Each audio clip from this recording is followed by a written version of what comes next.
ಪ್ರತಿಯೊಬ್ಬರು ನಂದು ನಂದು ಅಂತೀನಿ. ಎಂಥದ್ದು ನಿನ್ನ ತಲೆ, ನಿನ್ನದು ಅಂತಿ, ನಿನ್ನ ಕೈಯಲ್ಲಿ ಕೂತರೆ ಅಲ್ವ ನಾನು ಹೋಗ್ತಾ ಇರ್ತೇನೆ, ನಿನ್ನದು ಎಂಥದ್ದು ಅಂತ ಕೇಳ್ತಾ ಇರ್ತದೆ. ಮಾಗೃಧ ಅದಕ್ಕೋಸ್ಕರ ಕಸ್ಯ ಸ್ವಿಧನಂ. ಹೀಗೆ ಈ ದುಡ್ಡು ಭಗವಂತ ಕೊಟ್ಟರೆ ಉಂಟು, ಅವನು ಕಸಿದುಕೊಂಡ್ರೆ ಇಲ್ಲ. ನನ್ನದು ಅಂತ ನಾನು ಹೇಳಿದ್ದನ್ನೇ ನಾಳೆ ನನ್ನದಾಗಿ ಇರುತ್ತೆ ಅನ್ನೋ ಭರವಸೆ ಇಲ್ಲ.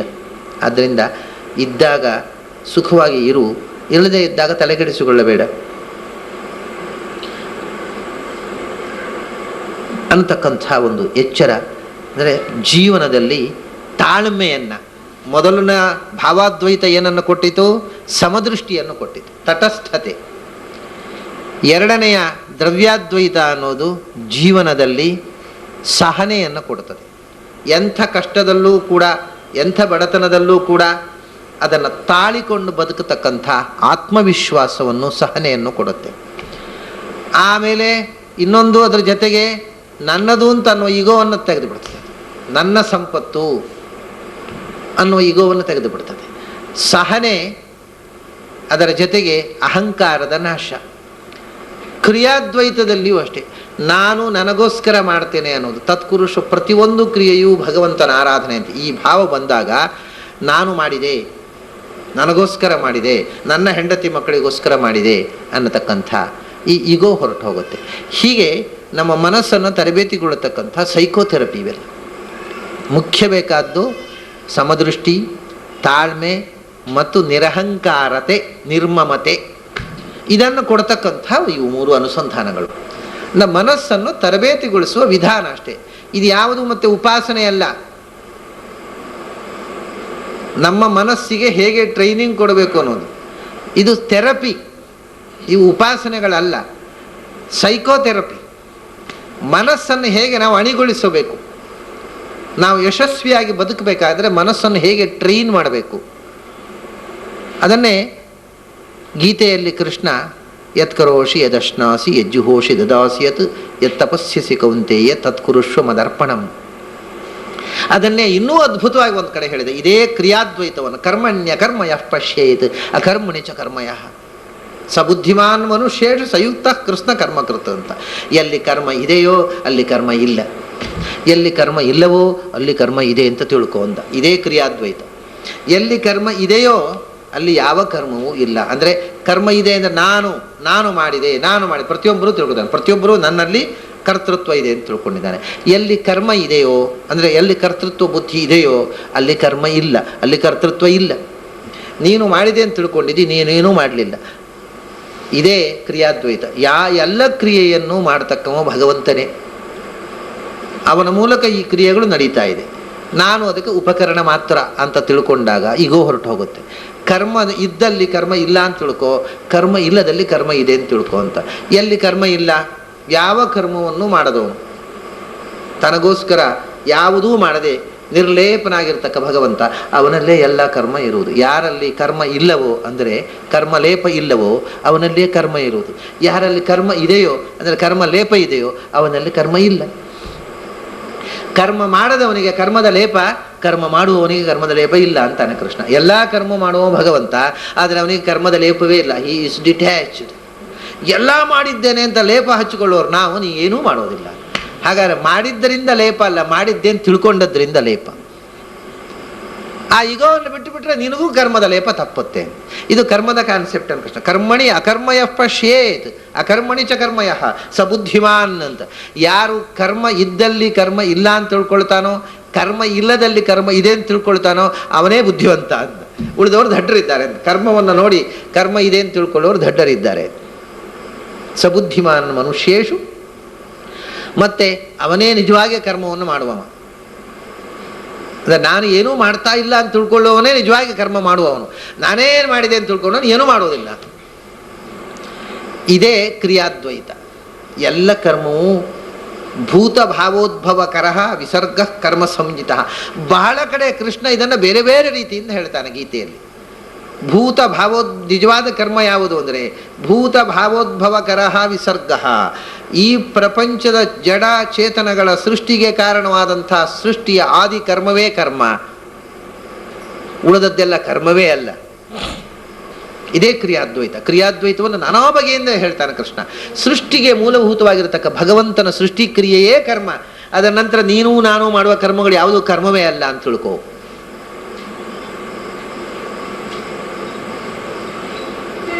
ಈ ರೀತಿಯಾಗಿ ಭಾವಾದ್ವೈತ, ದ್ರವ್ಯಾದ್ವೈತ, ಕ್ರಿಯಾದ್ವೈತಗಳ ಮೂಲಕ ನಮ್ಮ ಮನಸ್ಸನ್ನು ನಾವು ಆ ಥೆರಪಿಗೆ ಒಳಪಡಿಸಿದರೆ ಮನಸ್ಸು ಶುದ್ಧವಾಗುತ್ತೆ. ಮನಸ್ಸು ಇಗೋದಿಂದ ಕಳಚಿಕೊಳ್ಳುತ್ತೆ. ಇಗೋದಿಂದ ಕಳಚಿಕೊಳ್ಳದೆ ಇದ್ದರೆ ಯಾವ ಸಾಧನೆಯೂ ಆಗುವುದಿಲ್ಲ. ಅದಕ್ಕೋಸ್ಕರ ಭಾವ, ದ್ರವ್ಯ, ಕ್ರಿಯೆಗಳೆನಿಸುವ ಈ ವಿಧ ಅದ್ವೈತ ತ್ರಯಂಗಳ 3 ವಿಧವಾದ ಅದ್ವೈತವನ್ನು ಬಳಸಿಕೊಂಡಾಗ ನಿಜವಾದ ಅದ್ವೈತ ಅಂದರೆ ಯಥಾರ್ಥ ಜ್ಞಾನ ನಮಗೆ ಬಂದ ಹಾಗಾಯಿತು. ಅದ್ವೈತ ಅನ್ನೋದಕ್ಕೆ ನಾನು ಅರ್ಥ ಹೇಳಿದ್ದೇನೆ ಯಥಾರ್ಥ ಜ್ಞಾನ. ಆದರೆ ಭಾವವನ್ನು ಯಥಾರ್ಥವಾದ ಭಾವ, ಯಥಾರ್ಥವಾದ ದ್ರವ್ಯದ ಅರಿವು, ಯಥಾರ್ಥವಾದ ಕ್ರಿಯೆ ಅರಿವು ಬಂದಾಗ ನಮಗೆ ಯಥಾರ್ಥ ಜ್ಞಾನ ಬರುವುದಕ್ಕೆ ಪಂಚಾಂಗ ಸಿದ್ಧವಾಯಿತು. ಈ ವಿಧ ಅದ್ವೈತ ತ್ರಯಂಗಳ ಭಾವಿಸುತ್ತ ಸದ್ಭಕ್ತಿಯಲ್ಲಿ ಸರ್ವತ್ರ ಮರೆಯದಲೆ ಈ ಭಾವನೆ ಬಂದಾಗ ನಮ್ಮಲ್ಲಿ ಇರತಕ್ಕಂಥ ಭಕ್ತಿ ಸದ್ಭಕ್ತಿ ಆಗತ್ತೆ. ಇಲ್ಲದೇ ಇದ್ದರೆ ಒಂದೋ ಮೂಢಭಕ್ತಿ, ಇಲ್ಲ ಅಂದರೆ ಅದು ಮೂಢಭಕ್ತಿ, ಒಂದು ಅರಿವಿಲ್ಲದ ಭಕ್ತಿ. ಇಲ್ಲದೇ ಇದ್ದರೆ ಅದು ಅಹಂಕಾರದ ಭಕ್ತಿ. ಭಕ್ತಿಯಲ್ಲಿ ಮೂಢಭಕ್ತಿಯೂ ಉಪಯೋಗ ಇಲ್ಲ, ಅಹಂಕಾರದ ಭಕ್ತಿಯೂ ಉಪಯೋಗ ಇಲ್ಲ. ನಾನು ದೇವರನ್ನು ಎಷ್ಟು ಭಕ್ತಿ ಮಾಡ್ತಾನೆ ಗೊತ್ತಾ ಅಂತ ಶುರು ಮಾಡಿದರೆ, ಸ್ವಾಮಿ ನೀವು ಮಾಡ್ತಾ ಇಲ್ಲ, ನಮಗೆ ನಿಮ್ಮ ಮಾತಿನಿಂದ ಗೊತ್ತಾಯ್ತು, ನೀವೇನು ಗೊತ್ತಾ, ನಮಗೆ ವಿವರಣೆ ಕೊಡೋದು ಬೇಡ ಅಂತ ಹೇಳಿ. ದೇವರನ್ನು ಎಷ್ಟು ಭಕ್ತಿ ಮಾಡ್ತೇನೆ ಗೊತ್ತೋ ಅಂತ ಕೇಳುವಾಗಲೇ ಅವನಲ್ಲಿ ಎಷ್ಟು ಈಗೋ ಇರುತ್ತೆ ಅಂದರೆ, ಓಹೋ ಆಗ ನೀವು ಮಾಡ್ತಾ ಇಲ್ಲ ಅನ್ನೋದು ನೀವು ಹೇಳೋದ್ರೆ ಗೊತ್ತಾಯ್ತು, ಇನ್ನು ಹೇಳೋದು ಬೇಡ.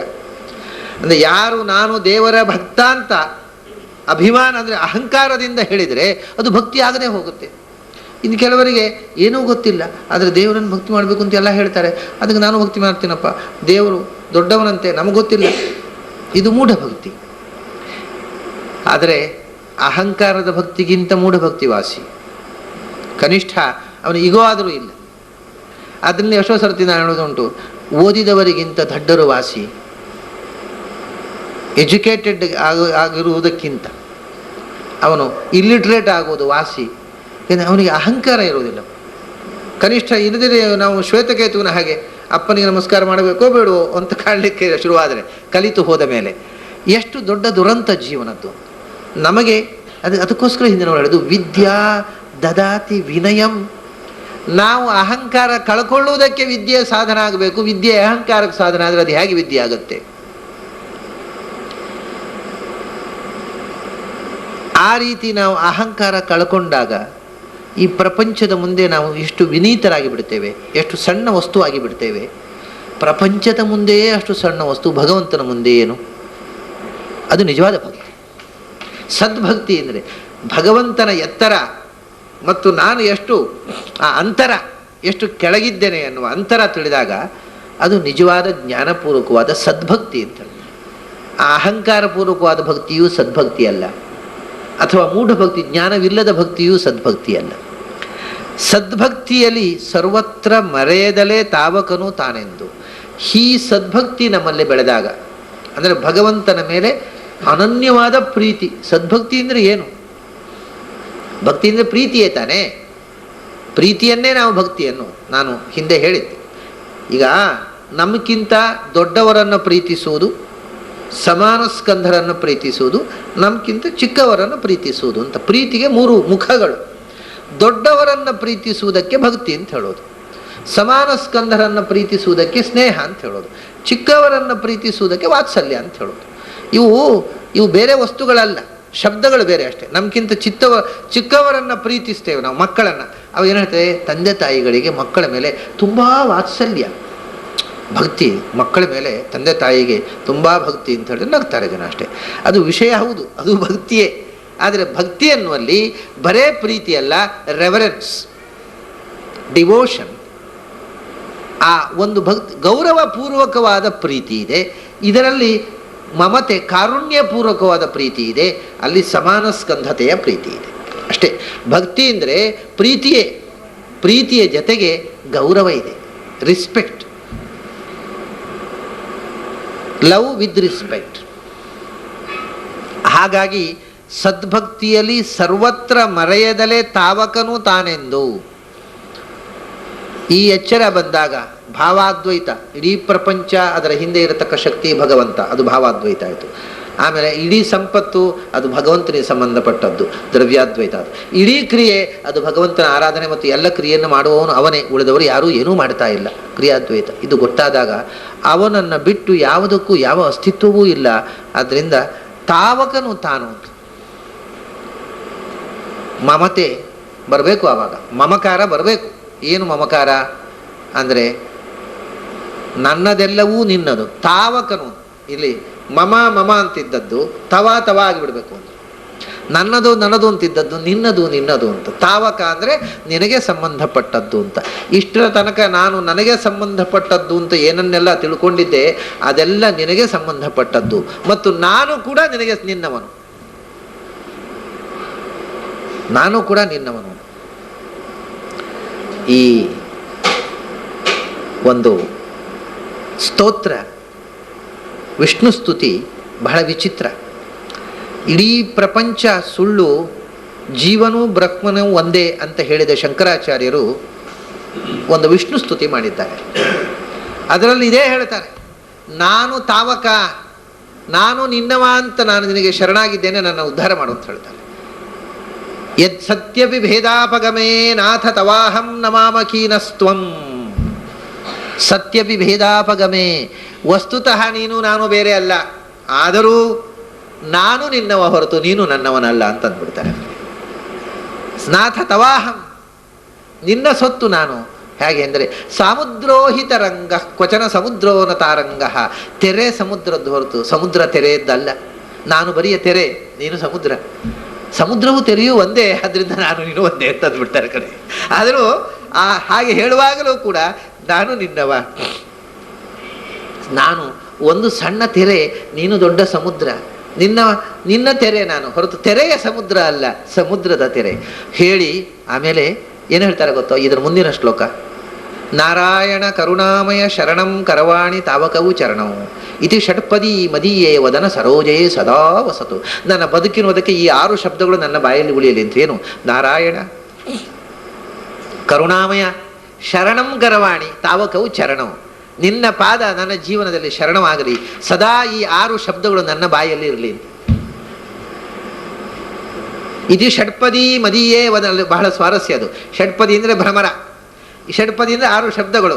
ಇವರ ಮಾಯಿ ಎನ್ನುವ ಕಮಲದಲ್ಲಿ ಈ ಭ್ರಮರ ಬಂದು ಇರಲಿ ಅಂತಾರೆ. ನನ್ನ ಮುಖ ಕಮಲದಲ್ಲಿ ಈ ನಾರಾಯಣ ಕರುಣಾಮಯ ಶರಣಂ ಕರವಾಣಿ ತಾವಕವು ಚರಣವು ಅನ್ನುವ 6 ಶಬ್ದಗಳು ಅನ್ನುವ ಭ್ರಮರ ನನ್ನ ಬಾಯಲ್ಲಿ ಸದಾ ಸಾಯುವ ತನಕವೂ ಇರಲಿ.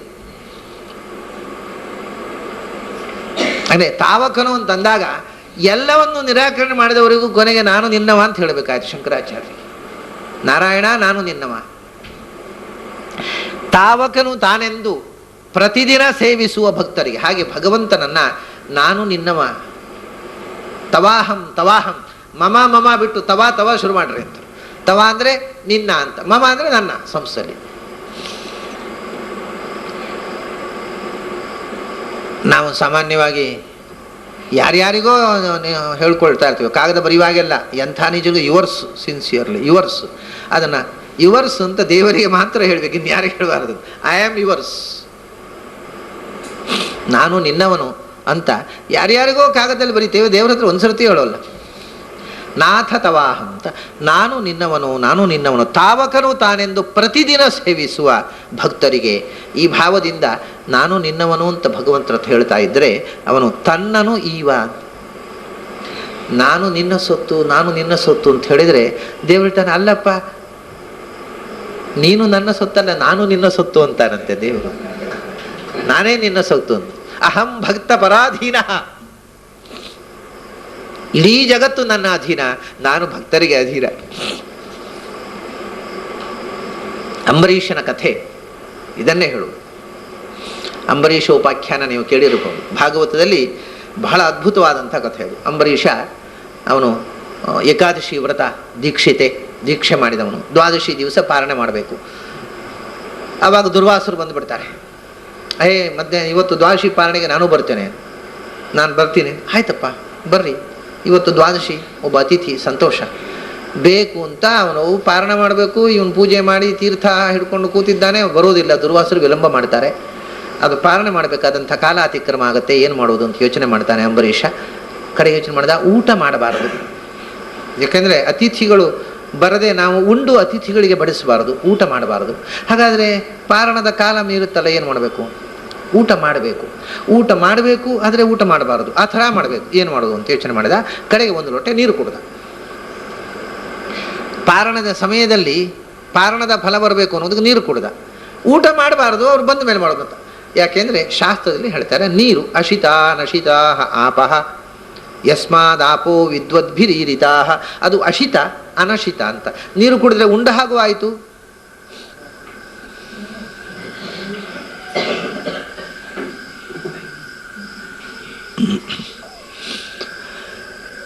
ಉಂಡ ಫಲ ಬಂತು, ಉಪವಾಸದ ಫಲವೂ ಬಂತು ಅಂತ. ಅಶಿತ ಅನಶಿತಾ ಆಪಹ ಅಂತ. ಉಣ್ಲಿಲ್ಲ, ಅದರಿಂದ ಉಣ್ಣದೇ ಅನ್ನ ತಿನ್ನಲಿಲ್ಲ, ಉಣ್ಣದೇ ಇದ್ದದ್ದು ಆಯಿತು, ಉಣ್ಣುವ ಶಾಸ್ತ್ರವೂ ಆಯಿತು. ಅಶಿತಾ ಅನಶಿತಾ ಆಪಹ ಅಂತ. ನೀರು ಕುಡಿದರೆ ಅದು ಹೊಟ್ಟೆಗೆ ಒಂಥರ ಆ ಹಸಿವು ಸಂಕಟ ಪರಿಹಾರ ಆಯ್ತಲ್ಲ, ಉಂಡ ಇಫೆಕ್ಟು ಬಂತು, ಉಪವಾಸದ ಇಫೆಕ್ಟು ಆಯಿತು. ಉಣ್ಲಿಲ್ಲ, ನೀನು ಉಪವಾಸದ ಇಫೆಕ್ಟು ಉಣ್ಣೋ ಇಫೆಕ್ಟು ಎರಡೂ ಆಗಬೇಕು ಅಂತಂದರೆ ಅದಕ್ಕೆ ನೀರು ಕುಡಿ ಅಂತ ಶಾಸ್ತ್ರಕಾರ ಹೇಳ್ತಾರೆ. ಅಶಿತಾ ಅನಶಿತ. ಅವನೇನು ಮಾಡಿದ, ಅವನು ಬ್ರಾಹ್ಮಣ ದುರ್ವಾಸ ಬಾರದೆ, ಅತಿಥಿ ಬರದೆ ಉಣ್ಣೋ ಹಾಗಿಲ್ಲ, ಆದರೆ ದ್ವಾದಶಿ ಪಾರಣ ಅತಿಪಾತ ಆಗಬಾರ್ದು, ಅದಕ್ಕೆ ನೀರು ಕುಡಿದು ಕೂತ. ದುರ್ವಾಸ ಬಂದ. ಅವನು ಬಂದವನಿಗೆ ಗೊತ್ತಾಯಿತು, ನೀನು ನಾನು ಬರೋ ಮುಂಚೆ ನೀರು ಕುಡಿದಿದ್ದಿ, ನಾನು ಪಾರಣ ಮಾಡೋಲ್ಲ ನಿನ್ನ ಮನೆಯಲ್ಲಿ ಅಂತ ಕೂತ್ಬಿಟ್ಟ. ಸಿಟ್ಟು ಅಷ್ಟೇ ಅಲ್ಲ, ಅವನ ಮೇಲೆ ಕೃತ್ಯಾಪ್ರಯೋಗ ಮಾಡಿಬಿಟ್ಟ. ನೀನು ಇಂಥ ದ್ರೋಹ ಮಾಡಿದೀಯ, ಅತಿಥಿ ದ್ರೋಹ ಅಂತ ಕೃತ್ಯಾಪ್ರಯೋಗ ಮಾಡಿದಾಗ ಅಂಬರೀಷ ಅವನು ಹಿಂದೆ ತಪಸ್ಸು ಮಾಡಿ ಭಗವಂತನಿಂದ ಪಡೆದಂಥ ವರ, ಅವನು ವಿಷ್ಣು ಪ್ರಾರ್ಥನೆ ಮಾಡ್ತಾನೆ. ವಿಷ್ಣು ಚಕ್ರ ಬಂದುಬಿಡುತ್ತೆ. ವಿಷ್ಣು ಚಕ್ರ ದುರ್ವಾಸರನ್ನು ಬೆನ್ನಟ್ಟಲಿಕ್ಕೆ ಶುರು ಮಾಡುತ್ತೆ. ದುರ್ವಾಸರು ಮೊದಲು ತನ್ನ ಮೂಲ ರೂಪದ ಹತ್ರ ಹೋಗ್ತಾರೆ, ಶಿವನ ಹತ್ರ. ಅಪ್ಪ ಅದು ವಿಷ್ಣು ಚಕ್ರ ನೀನು ನಮ್ಮಿಂದ ಏನು ನಡೆಯೋಲ್ಲಪ್ಪ. ಬ್ರಹ್ಮದೇವರ ಹತ್ರ ಅವ್ರು ಹೇಳ್ತಾರೆ, ನಮ್ಮ ಅಪ್ಪನ ಹತ್ರ ಹೋಗ್ಬೇಕಪ್ಪ, ನಮ್ಮ ಕೈ ನಡೆಯೋಲ್ಲ ಅಂತ. ಸ್ವತಃ ವಿಷ್ಣುವಿನ ಹತ್ರ ಹೋದಾಗ ವಿಷ್ಣು ಏನು ಹೇಳ್ತಾನೆ ಅಂದರೆ, ನಾರಾಯಣ ನನ್ನ ಚಕ್ರ ನಾನು ಹೇಳಿದ ಹಾಗೂ ಕೇಳೋದಿಲ್ಲಪ್ಪ, ನನ್ನ ಭಕ್ತರು ಹೇಳಿದ ಹಾಗೆ ಕೇಳುತ್ತೆ ಅದು. ನಾನು ಅದನ್ನು ಬಿಟ್ಟದ್ದು ನಾನಲ್ಲ, ಅಂಬರೀಷ. ಅದು ಉಪಸಂಹಾರ ಆಗಬೇಕಾಗಿದ್ದರೆ ಅಂಬರೀಷನೇ ಹೇಳಬೇಕು. ಅಲ್ಲಿ ಕೃಷ್ಣ ಹೇಳ್ತಾನೆ, ನಾರಾಯಣ ಹೇಳ್ತಾನೆ, ಅಹಂ ಭಕ್ತ ಪರಾಧೀನ. ನನ್ನ ಭಕ್ತನಿಗೆ ವಿರುದ್ಧವಾಗಿ ನಾನು ನಿರ್ಣಯ ತಗೊಳ್ಳೋದು ಬರುವುದಿಲ್ಲ.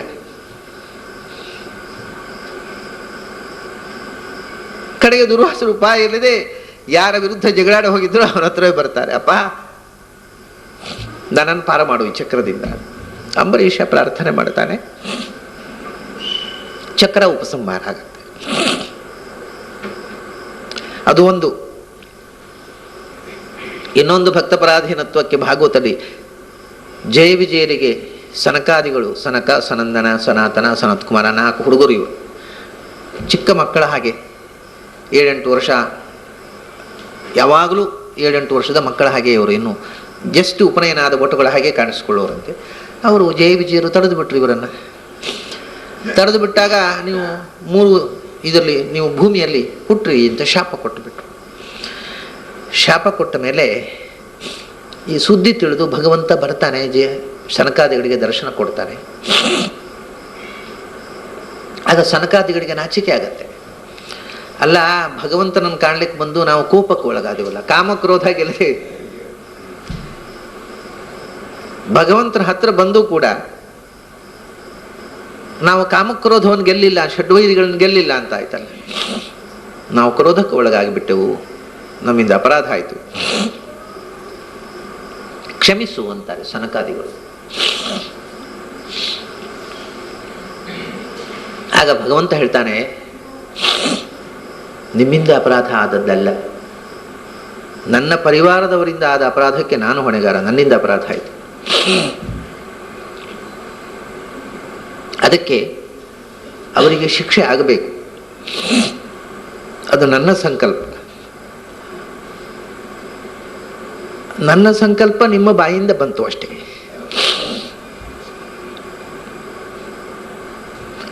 ಏನು ಶಿಕ್ಷೆ ಕೊಟ್ಟರು ಕಮ್ಮಿ ನಿಮ್ಮನ್ನು ತಡೆದವರಿಗೆ.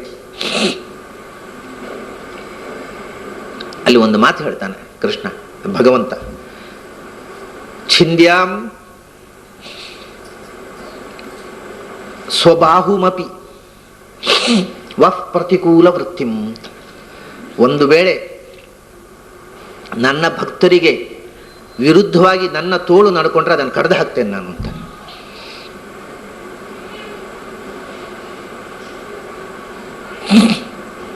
ಅದಕ್ಕೋಸ್ಕರ ಇವರಿಗೆ ಶಿಕ್ಷೆ ಆಗಬೇಕು. ಶಿಕ್ಷೆ ಆಯಿತು. 3 ಜನ್ಮದಲ್ಲಿ ರಾಕ್ಷಸರ ಒಡನಾಟದಲ್ಲಿ 3 ಜನ್ಮ ಬದುಕಬೇಕಾಯ್ತು ಅವರು. ಹೀಗೆ ಅನೇಕ ಕಥೆಗಳಲ್ಲಿ ಭಗವಂತ ತಾನು ಭಕ್ತಪರಾಧೀನ ಅಂತರ್ತಕ್ಕಂಥ ಮಾತನ್ನ ಪ್ರೂವ್ ಮಾಡುವಂತೆ ನಡ್ಕೊಂಡಿದ್ದಾನೆ. ಅದನ್ನೇ ಇಲ್ಲಿ ಹೇಳ್ತಾರೆ ದಾಸರು, ತಾವಕನು ತಾನೆಂದು ಪ್ರತಿದಿನ ಸೇವಿಸುವ ಭಕ್ತರಿಗೆ ತನ್ನನು ಈವ. ನಾವು ಅವನಿಗೆ ನಮ್ಮನ್ನು ಅರ್ಪಿಸಿಕೊಂಡ್ರೆ ಅವನು ತನ್ನನ್ನು ನಮಗೆ ಅರ್ಪಿಸಿಕೊಳ್ತಾನೆ. ನಾನು ನಿಮ್ಮವ ಅಂತ ಹೇಳ್ತಾನೆ. ತನ್ನನ್ನು ತಾನು ಕೊಟ್ಟುಕೊಳ್ತಾನೆ ಭಕ್ತರಿಗೆ. ಅದನ್ನೇ ಹೇಳಿದನು, ಯಮೇ ವೈಷ ವೃಣುತೆ ತೇನ ಲಭ್ಯ ತಸ್ಯೈಷ ಆತ್ಮ ವಿವೃಣುತೆ ತನುಂ ಸ್ವಾಂ. ತಾನು ತನ್ನನ್ನು ಬಿಚ್ಚಿಕೊಳ್ತಾನೆ ಭಕ್ತರ ಮುಂದೆ ಭಗವಂತ. ಬಲಿಯ ಮನೆಯ ಬಾಗಿಲು ಕಾಯುವ ಕೆಲಸ ಮಾಡಲಿಲ್ಲೇನು, ಅರ್ಜುನನ ಸಾರಥ್ಯ ಮಾಡಲಿಲ್ಲೇನು, ಅರ್ಜುನನ ಕುದುರೆಗೆ ಹುಲ್ಲು ತಿನ್ನಿಸಲಿಲ್ಲೇನು. ಇವರೆಲ್ಲ ಯಾಕೆ ಹಾಗೆ ಮಾಡಿದ? ಅರ್ಜುನ ಮತ್ತು ದುರ್ಯೋಧನ ಹೋಗಿದ್ದಾಗ ನಿಮಗೆ ಏನು ಬೇಕು? ಒಂದು ಕಡೆ ನಾನು, ಇನ್ನೊಂದು ಕಡೆ ಸಮಸ್ತ ನಾರಾಯಣ ಸೇನೆ. ಎರಡರಲ್ಲಿ ಯಾವುದು ಬೇಕು ಅಂದರೆ ದುರ್ಯೋಧನ ಸೈನ್ಯ ಬೇಕು ಅಂದ, ಅರ್ಜುನ ನೀನು ಬೇಕು ಇನ್ನೇನೂ ಬೇಡ ಅಂತ. ಅದಕ್ಕೋಸ್ಕರ ಅವನ ಕುದುರೆ ಮೈ ತಿಕ್ಕಿದ. ಕುದುರೆಯ ಗಾಯಗಳಿಗೆ ಮದ್ದು ಹಚ್ಚಿದ. ಕುದುರೆಯ ಸೇವೆ ಮಾಡಿದ. ಅದನ್ನೇ ದಾಸರು ಹೇಳಿದ್ದು, ಹೂವ ತರುವರ ಮನೆಗೆ ಹುಲ್ಲ ತರುವ ಅಂತ. ನಾವು ಒಂದು ಭಕ್ತಿಯಿಂದ ಒಂದು ಹೂ ಇಟ್ಟರೆ ನಮ್ಮ ಮನೆ ಚಾಕರಿ ಮಾಡ್ತಾನೆ.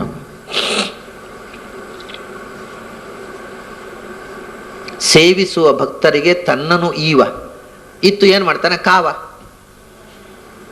ಭಗವಂತ ತನ್ನನ್ನು ತಾನು ಭಕ್ತರಿಗೆ ಕೊಟ್ಟುಕೊಂಡ ಅಂದರೆ ಆಮೇಲೆ ಏನು ಬಾಕಿ ಇದೆ? He is fully protected. ಈವ ಕಾವ ಕೃಪಾಳು, ತನ್ನನ್ನೇ ನಮಗೆ ಕೊಟ್ಟುಕೊಂಡು ಸದಾ ನಮ್ಮ ರಕ್ಷೆಗಾಗಿ ತಾನು ನಿಲ್ಲುವ ಕಾವಲುಗಾರನಾಗಿ ನಿಲ್ಲತಕ್ಕಂಥ ಕೃಪಾಳು ಭಗವಂತ.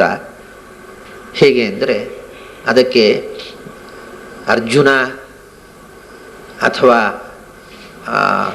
ಅಂಬರೀಷ ಇವರೆಲ್ಲ ಜ್ಞಾನಿಗಳು, ವಿದ್ವಾಂಸರು, ಮನುಷ್ಯರು, ಸಾಧಕರು, ದೊಡ್ಡ ವ್ಯಕ್ತಿಗಳು. ಒಬ್ಬ ಕರಿವರ ಒಂದು ಆನೆ ನಾರಾಯಣಾಖಿಲ ಗುರೋ ಭಗವನ್ ನಮಸ್ತೆ ಅಂತ ಕೂಗಿದಾಗ ರಕ್ಷೆ ಕೊಟ್ಟವ.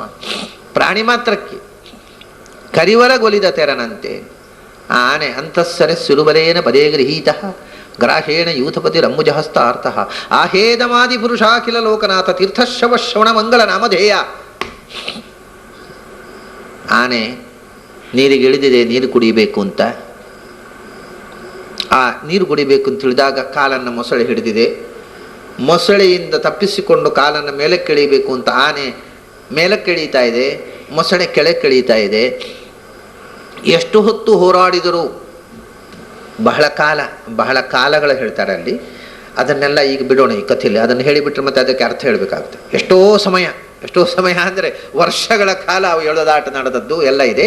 ಅಂತೂ ಬಹಳ ಹೊತ್ತು ಅವು ಹೋರಾಡಿದವು. ಆನೆ ಮೇಲಕ್ಕೆ ಇಳೀತಾ ಇದೆ, ಮೊಸಳೆ ಕೆಳಕ್ಕೆ ಇಳೀತಾ ಇದೆ. ಆನೆ ಮೇಲಕ್ಕೂ ಹೋಗ್ತಾ ಇಲ್ಲ, ಮೊಸಳೆ ಕೆಳಕ್ಕೂ ಹೋಗ್ತಾ ಇಲ್ಲ. ಮೊಸಳೆ ಕೆಳಕ್ಕೆ ಇಳಿದಂತೆ ಆನೆ ಹಿಂದಕ್ಕೆ ಜಗ್ತಾ ಇದೆ, ಆನೆ ಹಿಂದಕ್ಕೆ ಹೋಗುತ್ತೆ, ಮೊಸಳೆ ಮುಂದಕ್ಕೆ. ಏನು ಆನೆಯೂ ಸೋಲಿಲ್ಲ, ಮೊಸಳೆಯೂ ಸೋಲಲಿಲ್ಲ. ಕೊನೆಗೆ ಆನೆ ಸೋಲಿಕ್ಕೆ ಹತ್ತಿತು, ಮೊಸಳೆಯ ಗ್ರಿಪ್ ಹೆಚ್ಚಾಗ್ಲಿಕ್ಕೆ ಹತ್ತಿತು. ಮೊಸಳೆಯ ಹಲ್ಲಿನ ಹಿಡಿತ ಹೆಚ್ಚಾಗಿ ಆನೆ ಶಕ್ತಿ ಹ್ರಾಸವಾಗಿ ಇನ್ನೇನು ಮೊಸಳೆಯ ಹಿಡಿತಕ್ಕೆ ಸಿಕ್ಕಿ ಆನೆ ನೀರಿನಲ್ಲಿ ಬಿದ್ದು ಸಾಯಬೇಕು. ಆ ಸ್ಥಿತಿ ಬಂದಾಗ ಅಲ್ಲಿ ಭಾಗವತರು ಹೇಳ್ತಾರೆ, ಆನೆಯನ್ನು ಮೇಲೆ ಎಳೆದ ಆನೆ ಒಂದೇ ಅಲ್ಲ, ಅದು ಯೂಥಪ, ಅದರ ಗುಂಪು, ಹೆಣ್ಣಾನೆಗಳು, ಅದರ ಪರಿವಾರ. ಆನೆಗಳು ಯಾವಾಗಲೂ ಒಂದೇ ಹೋಗೋದಿಲ್ಲ. ಕಾಡಿನಲ್ಲಿ ನೀವು ಆನೆಗಳನ್ನು ಹೋದದ್ದು ನೋಡಿದಿರಲ್ಲೋ, ಮೊದಲು ರಿಂಗ್ ಲೀಡರ್ ಅಂತ ಆ ದಾಡೆ ಆನೆ ಹೋಗುತ್ತೆ, ಅದರ ಹಿಂದೆ ಚಿಕ್ಕ ಆನೆಗಳು, ಹೆಣ್ಣಾನೆಗಳು, ಆನೆಗಳ ಗುಂಪು ಹೋಗುತ್ತೆ, ಆ ಟಸ್ಕರ್ ಮುಂದಿನಿಂದ ಹೋಗುತ್ತೆ. ಇದರ ಹಿಂದೆ ಒಂದು 100-200 ಆನೆಗಳಿದ್ದರೆ ಎಲ್ಲ ಒಟ್ಟಿಗೆ ಒಗ್ಗಟ್ಟಿದೆ. ಪ್ರಪಂಚದಲ್ಲಿ ಮನುಷ್ಯನನ್ನೊಬ್ಬನನ್ನು ಬಿಟ್ಟು ಉಳಿದ ಎಲ್ಲ ಪ್ರಾಣಿಗಳಿಗೆ ಒಗ್ಗಟ್ಟಿದೆ. ಅವೆಲ್ಲ ಒಟ್ಟಿಗೆ ಹೋಗ್ತವೆ.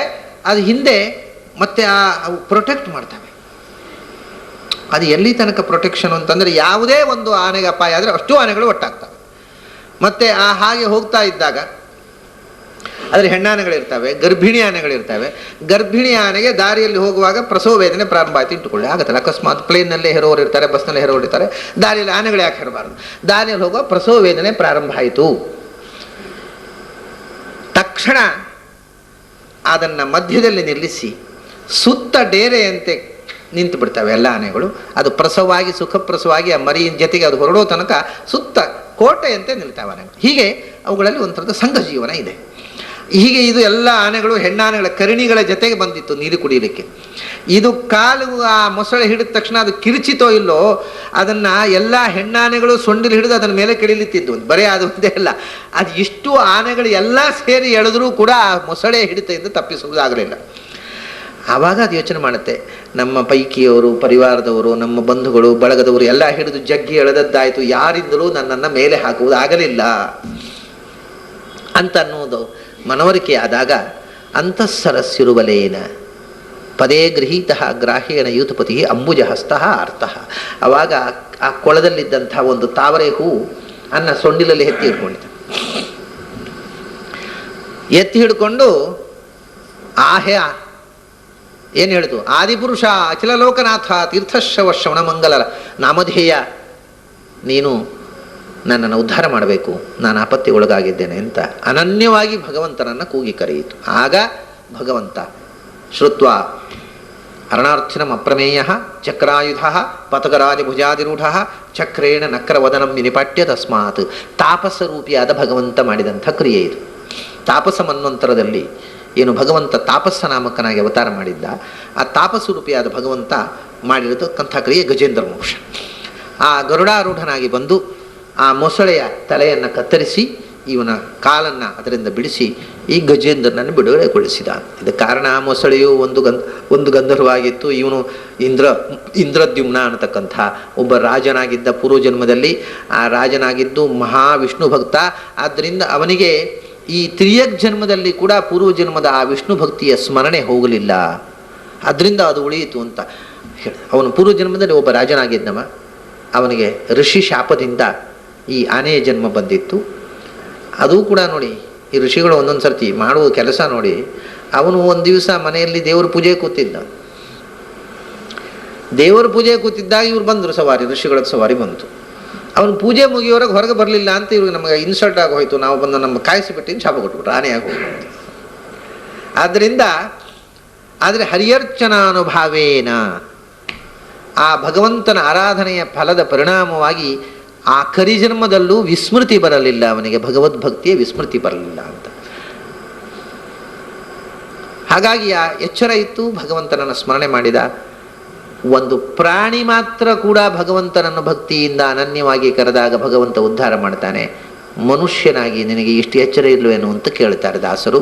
ಕರಿವರಗೊಲಿದ ತೆರನಂತೆ ರಕ್ಷಣೆ ಮಾಡ್ತಾನೆ ಅನ್ನುವಂಥ ಎಚ್ಚರ ನಮಗಿರಬೇಕು ಅನ್ನುವಂಥ ಅನುಸಂಧಾನದ ಜೊತೆಗೆ ಇವತ್ತಿನ ಈ ಹರಿಕಥಾಮೃತ ಅನುಸಂಧಾನವನ್ನು ಮುಗಿಸೋಣ.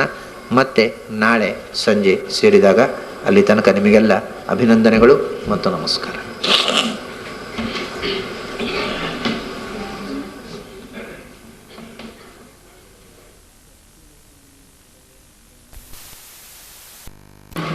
ಜಯತಿ ಪರಾಶರಸೂನು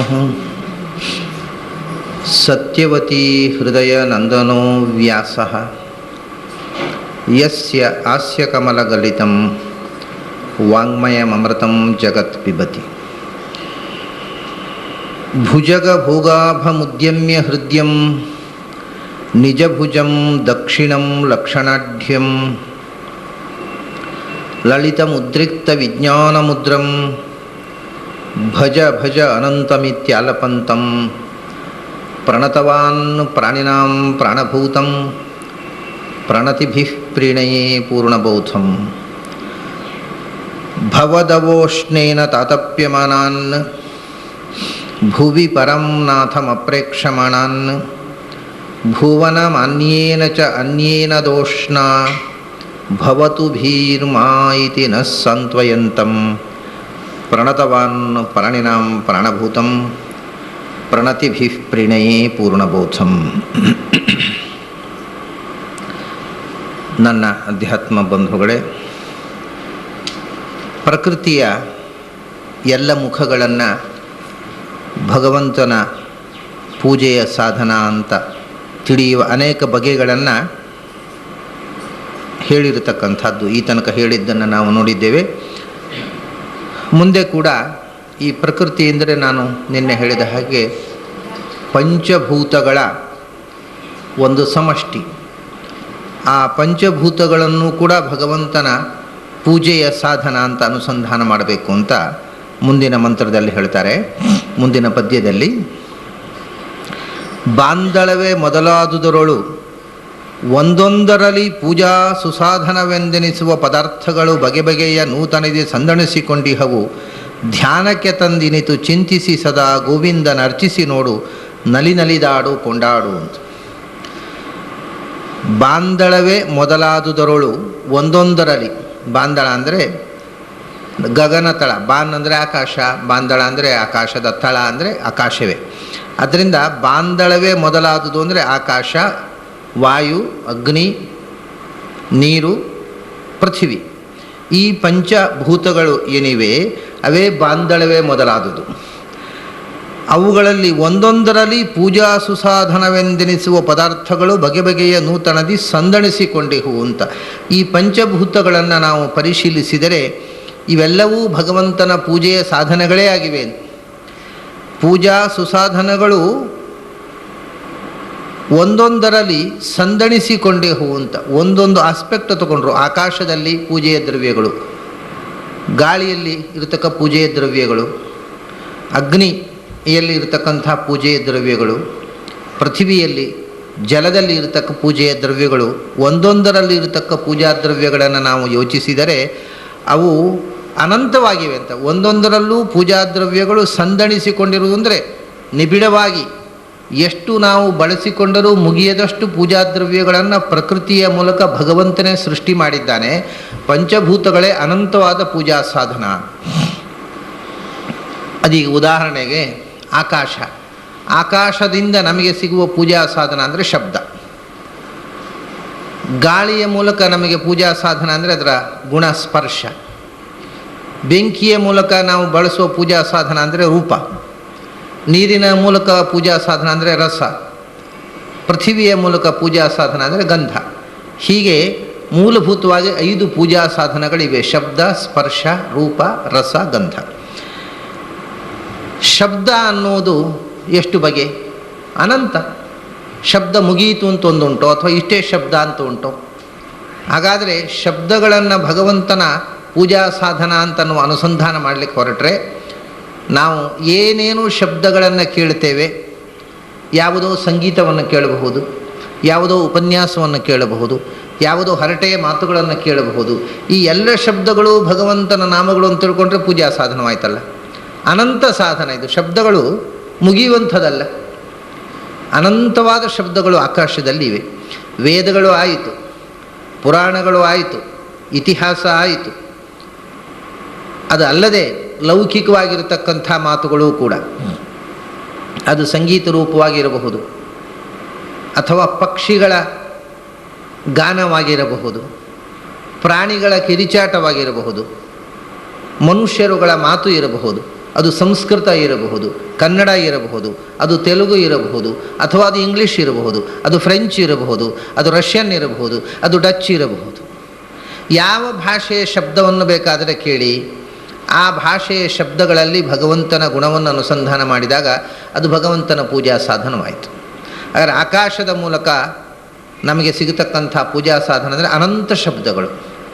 ಆ ಒಂದೊಂದು ಶಬ್ದದಲ್ಲೂ ಭಗವಂತನ ಗುಣಗಳನ್ನು ಅನುಸಂಧಾನ ಮಾಡತಕ್ಕಂಥ ಒಂದು ಪ್ರವೃತ್ತಿ ನಾವು ಬೆಳೆಸಿಕೊಂಡ್ರೆ ಒಂದು ಪಂಚಭೂತಗಳಲ್ಲಿ ಒಂದಾದ ಆಕಾಶದಿಂದ ಶಬ್ದದ ಮೂಲಕ ಭಗವಂತನ ಆರಾಧನೆ. ಜಪ ಅಂದರೆ ಅದೇ ಅಲ್ವ, ಒಂದು ಶಬ್ದವನ್ನು, ಒಂದು ಮಂತ್ರವನ್ನು ತೆಗೆದುಕೊಂಡು ಅದರಲ್ಲಿ ಭಗವಂತನ ಗುಣಗಳ ಅನುಸಂಧಾನ ಮಾಡತಕ್ಕಂಥದ್ದು. ಈ ಜಪ ಅನ್ನುವುದು ಯಾವ ಶಬ್ದವನ್ನು ಕೇಳಿದರೂ ಜಪ ಆಗುವಂಥ ಸ್ಥಿತಿಗೆ ಮನುಷ್ಯ ತಲುಪಿದರೆ ಆ ಆಕಾಶದಲ್ಲಿ ಅನಂತವಾದ ಪೂಜಾ ಸಾಧನ ಇದೆ.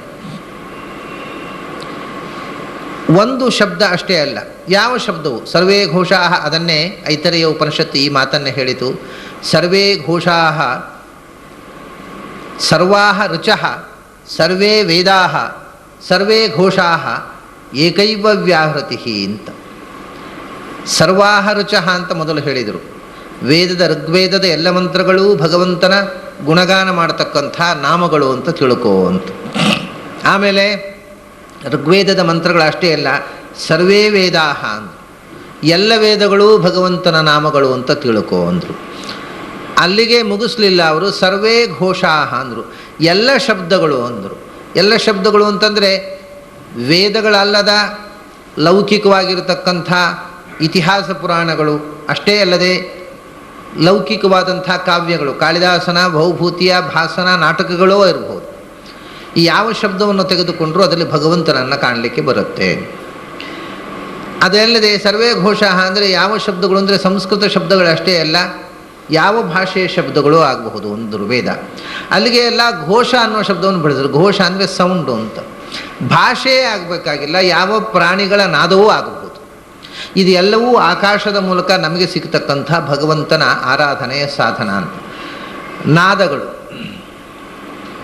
ಒಂದೊಂದು ನಾದಕ್ಕೂ ಕೂಡ ಒಂದೊಂದು ಅರ್ಥ ಇದೆ, ಬರಿಯ ಭಾಷೆಗಷ್ಟೇ ಅರ್ಥ ಅಲ್ಲ. ಅದನ್ನು ಅನುಸಂಧಾನ ಮಾಡಿದರೆ ಬೇರೆ ಬೇರೆ ಪ್ರಾಣಿಗಳು ಕೂಗುವುದರಿಂದ ಏನನ್ನು ಹೇಳ್ತಾವೆ, ಅದರಿಂದ ಏನು ಅರ್ಥ ಹೊರಡುತ್ತೆ, ಅದು ಭಗವಂತನಲ್ಲಿ ಹೇಗೆ ಸಮನ್ವಯ ಮಾಡೋದು ಅಂತ ಚಿಂತನೆ ಮಾಡುವುದೇ ಒಂದು ದೊಡ್ಡ ವಿಜ್ಞಾನ. ಹೀಗೆ ಒಂದೊಂದು ಶಬ್ದವನ್ನು ಭಗವಂತನಲ್ಲಿ ಅನುಸಂಧಾನ ಮಾಡುವಂಥ ಮನನಕ್ಕೆ ಆ ಶಬ್ದಗಳನ್ನು ಬಳಸು. ಆಗ ಆಕಾಶದ ಮೂಲಕ ಭಗವಂತನ ಅನಂತ ವಿಧವಾದ ಪೂಜೆ ಮಾಡಿದ ಹಾಗಾಗತ್ತೆ.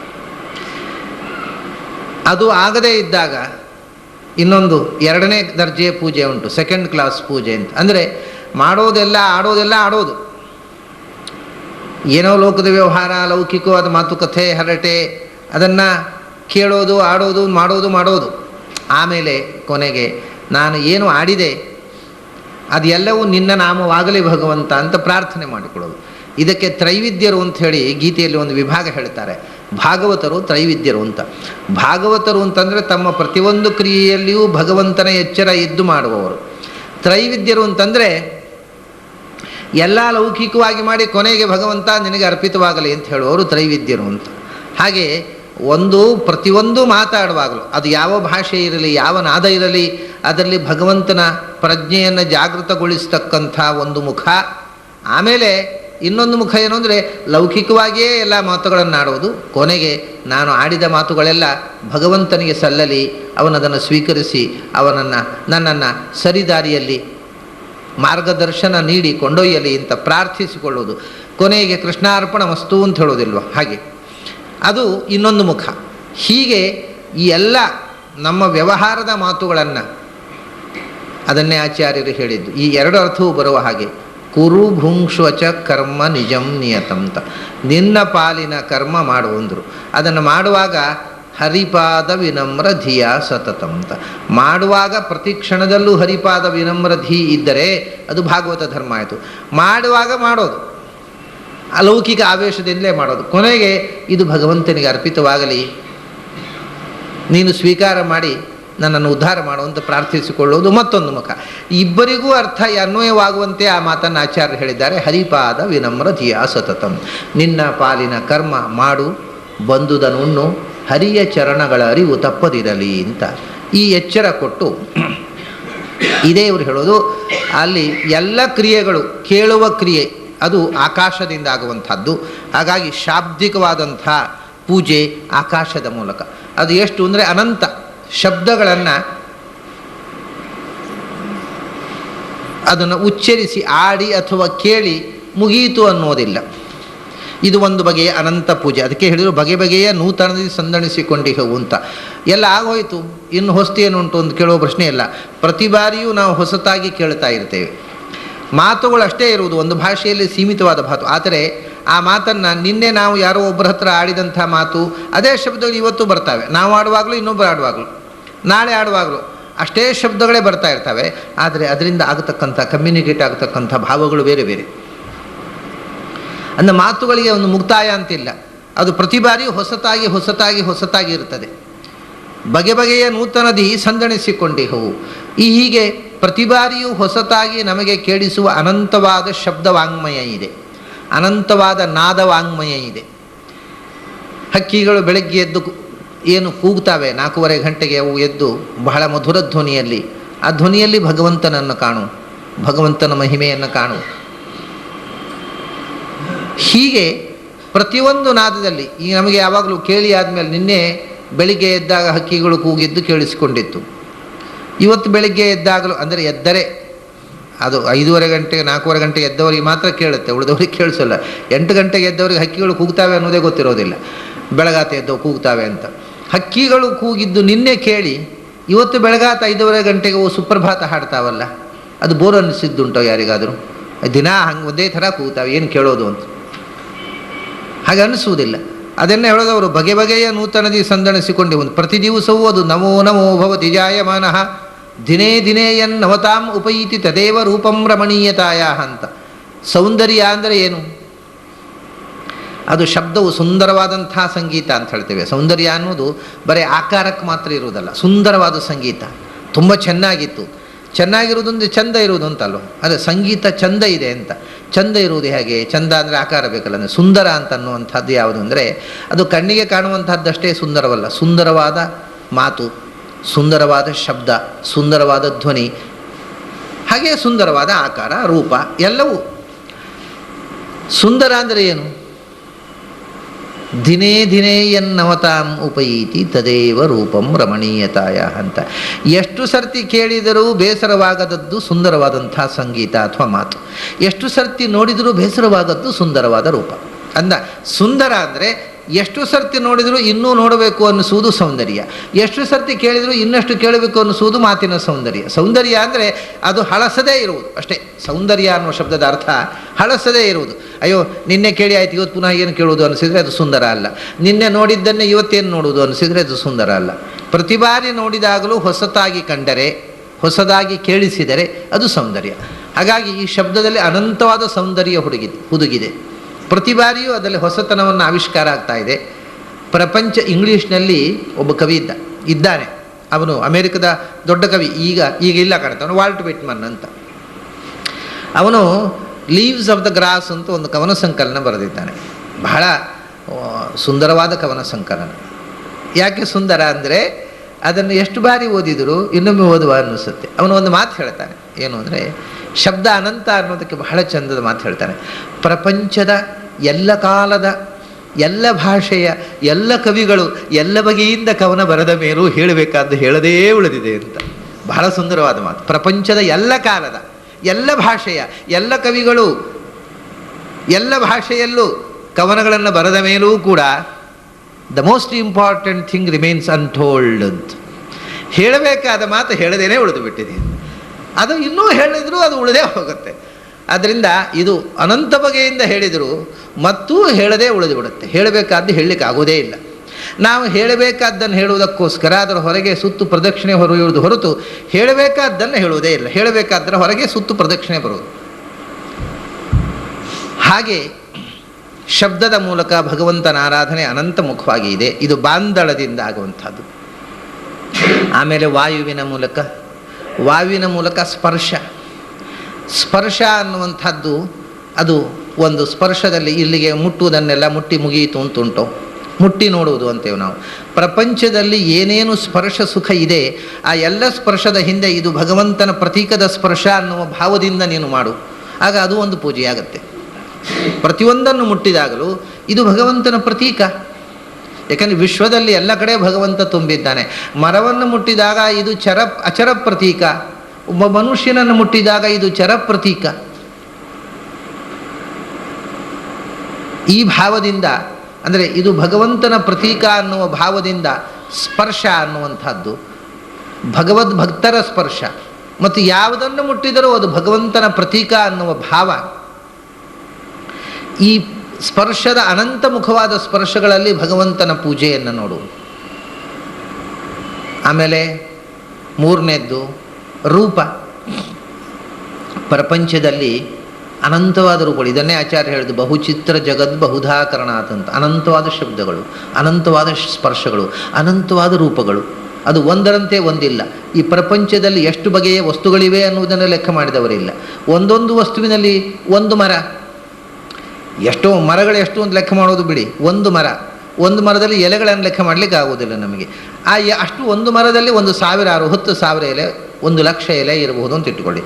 ಆ 1,00,000 ಎಲೆ ಇದ್ದರೆ ಒಂದು ಎಲೆಯಂತೆ ಇನ್ನೊಂದು ಎಲೆ ಇಲ್ಲ.